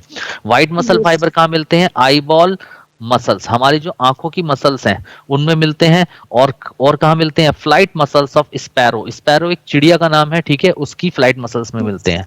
तो ये इसके एग्जांपल मैं वही फोकस किया है जो एनसीईआरटी में पूछे गए हैं, इसलिए मैं फालतू के एग्जांपल्स नहीं लिखा है। लिखाने को तो मैं बहुत एग्जांपल लिख सकता हूँ, अनलिमिटेड एग्जांपल्स होते हैं हर चीज के, लेकिन हम उन्हीं एग्जांपल्स को फोकस कर रहे हैं जो एनसीईआरटी के हैं। तो बताओ ये पॉइंट क्लियर हो गया सारे? Yes sir. Yes sir. चलिए अब एक जनरल पॉइंट है, हमारी बॉडी के अंदर स्ट्रॉन्गेस्ट मसल कौन सी होती है? मैस्टिटर। लार्जेस्ट मसल कौन सी होती है? Gluteus Maximus. स्मॉलेस्ट मसल्स कौन सी होती है? स्टेपिडियस। और बिजिएस्ट मसल इन बॉडी कौन सी होती है? मसल्स ऑफ आई। तो ये याद कर लेना। चलिए, ये कहाँ पे होती हैं? बेटा देखो, जो मैसीटर मसल्स होती हैं ये हमारे जबड़े में यहाँ पर होती हैं, जॉ में, ठीक है। लार्जेस्ट ग्लूटियस मैक्सिमस जो होती है थाई वाले रीजन में होती हैं। स्मॉलेस्ट मसल जो स्टेपिडियस है ये ईयर के अंदर होती है, और बिगेस्ट मसल इन आई बॉल ये मसल्स आई में होती हैं। ठीक है सर। ठीक है, चलिए स्टार्ट करते हैं। Properties of muscle fibre. ठीक है, तो क्या क्या प्रॉपर्टीज होती है मसल फाइबर की वो देखिए। देखिए पहली प्रॉपर्टी होती है all or none principle. All or none principle क्या होता है, बहुत ही आसान वर्ड में मैं बताऊंगा। देखो बेटा, हमने किसी मसल फाइबर को या किसी मसल्स को हमने क्या किया, मिनिमल स्टिमुलस दिया। क्या दिया? Minimal stimulus.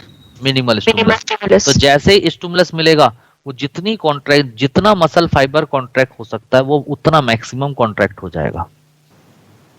ठीक है, अब अगर मैं उस मिनिमल स्ट्रेंथ ऑफ स्टिमुलस को बढ़ा दूं तो मैं देखूंगा कि जितना मसल कॉन्ट्रैक्शन मिनिमल में हुआ था उतना ही मैक्सिमल स्ट्रेंथ पे हुआ है। यानी कि चाहे मिनिमल दो चाहे मैक्सिमल दो, ऐसा नहीं है कि मसल कॉन्ट्रैक्शन बढ़ जाएगा। इसका मतलब अगर आप स्टिमुलस को बढ़ा रहे हो तो ऐसा जरूरी नहीं है कि कॉन्ट्रैक्शन और ज्यादा हो जाएगा, कॉन्ट्रैक्शन उतना ही होगा जितना मिनिमम पे। बात समझ में आई नहीं आई? Yes sir. नहीं पकड़ पाए पॉइंट? यस सर, समझ में आया। आ गया सर। पढ़ते समझ में आ जाएगा। A minimal strength of a stimulus required to cause the contraction of muscle fibre bring about maximal contraction and no further increase in contraction would occur by increasing the strength of stimulus. यानी कि ऐसा जरूरी नहीं है कि stimulus की आपने strength को बढ़ा दिया तो कॉन्ट्रैक्शन और ज्यादा हो जाएगा, उतना ही होगा जितना मिनिमम पे था। जितना उस मसल को हाँ चलिए अगला आता है बेटा मसल फैटिक एंड कोरीज साइकिल। बड़ा आसान है, कुछ भी नहीं है। देखो बेटा, मसल्स के अंदर ग्लाइकोजन होता है, एनारोबिक रेस्पिरेशन होता है जिसकी वजह से एनर्जी निकलती रहती है और लैक्टिक एसिड बनता रहता है, और ये लैक्टिक एसिड न्यूरोमस्कुलर जंक्शन में एक्युमुलेट होने लगता है जिसकी वजह से मसल्स में पेन होने लगता है और मसल्स बिकम फैटिक और मसल्स थक जाती हैं।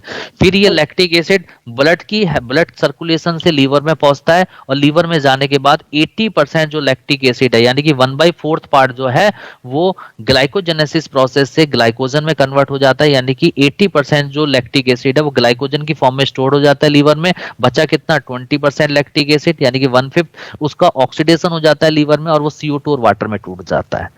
क्लियर? अब ये जो ग्लाइकोजन है ये रिलीज होकर ब्लड में आ जाता है और ब्लड से फिर ये मसल्स में पहुंच जाता है और मसल्स में जाने के बाद फिर से यूटिलाइज हो जाता है। तो इस तरीके से इस साइकिल को हम नाम देते हैं कोरीज साइकिल। क्या बोलते हैं बेटा, जल्दी बताओ? Cori's cycle. तो बताओ बेटा, कोरीज साइकिल लीवर में हुई, मसल्स में हुई, दोनों में? दोनों के मिलने से हुई?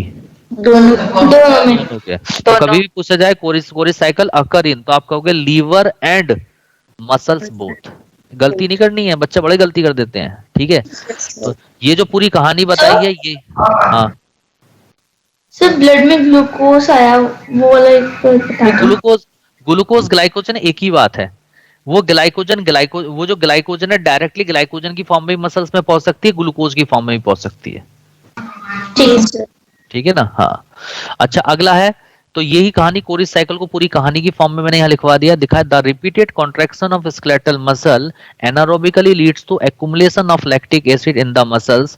The glycogen present in the body break anaerobically to produce lactic acid whose accumulation causes pain and fatigue. थकावट हो जाती है। The lactic acid accumulate in myocytes then diffuse into blood and transported to the liver. In liver 80% of lactic acid is converted to glycogen by the process called glycogenesis and 20% of lactic acid is oxidized to form CO2 and water। जो बात मैं समझाई थी वो लिखवा दी है ना? चलिए हाँ, आपने एक बार बताया था सर कि जब हम व्रत भी रखते हैं तो ग्लाइकोजन ही ब्रेक होता है हमारा जो स्टोर होता है।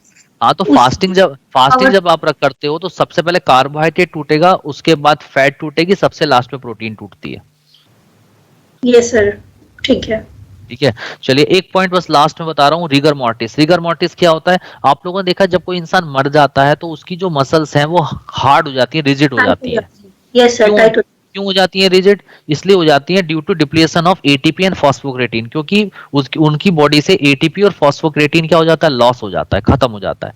तो वही लिखा हुआ है extreme rigidity of body after death is called rigor mortis. It is due to complete depletion of ATP and phosphocreatinin।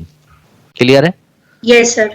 अच्छा एक नोट पॉइंट छोटा सा, देखो बेटा, स्केलेटल मसल और कार्डियक मसल्स का कॉन्ट्रैक्शन ऑलमोस्ट सिमिलर होता है और इन दोनों के अंदर कैल्शियम बाइंड करने के लिए क्या होता है? टीपीसी होता है, टीपीसी ट्रोपोनिन होता है। अरे बोलो। Yes sir, TPC. लेकिन जो Yes, sir. स्मूथ मसल्स होता है उसके अंदर ट्रोपोनिन अपसेंट होता है। तो ट्रोपोनिन अपसेंट है तो वहां पर कैल्शियम को बाइंड कौन सा प्रोटीन करेगा? Calmodulin. प्रोटीन। कौन सा करेगा? Calmodulin protein. Yes, तो sir. देखो लिखा है contraction of skeletal muscle is almost similar to cardiac muscles. In smooth muscle, troponin is absent, so they have regulatory protein called calmodulin that binds to calcium ion in the cytosol. Yes sir. बताओ, अब अगले turn पे start करेंगे हम skeletal system. बताइए, आज आपको muscle contraction, muscle relaxation, उससे रिलेटेड सारे पॉइंट्स क्लियर हो गए? सब समझ में आया सर। ठीक है। Yes, sir. अब बस अब आप लोगों को मेहनत अब आप लोगों की है। आप घर जाओ और थोड़ा रिलैक्स हो जाओ, फिर इसको बैठ के खूब मन से पढ़ो। Yes sir. ठीक है, Yes, चलो sir. फिर Smash the like button and also subscribe Mystery Notebook.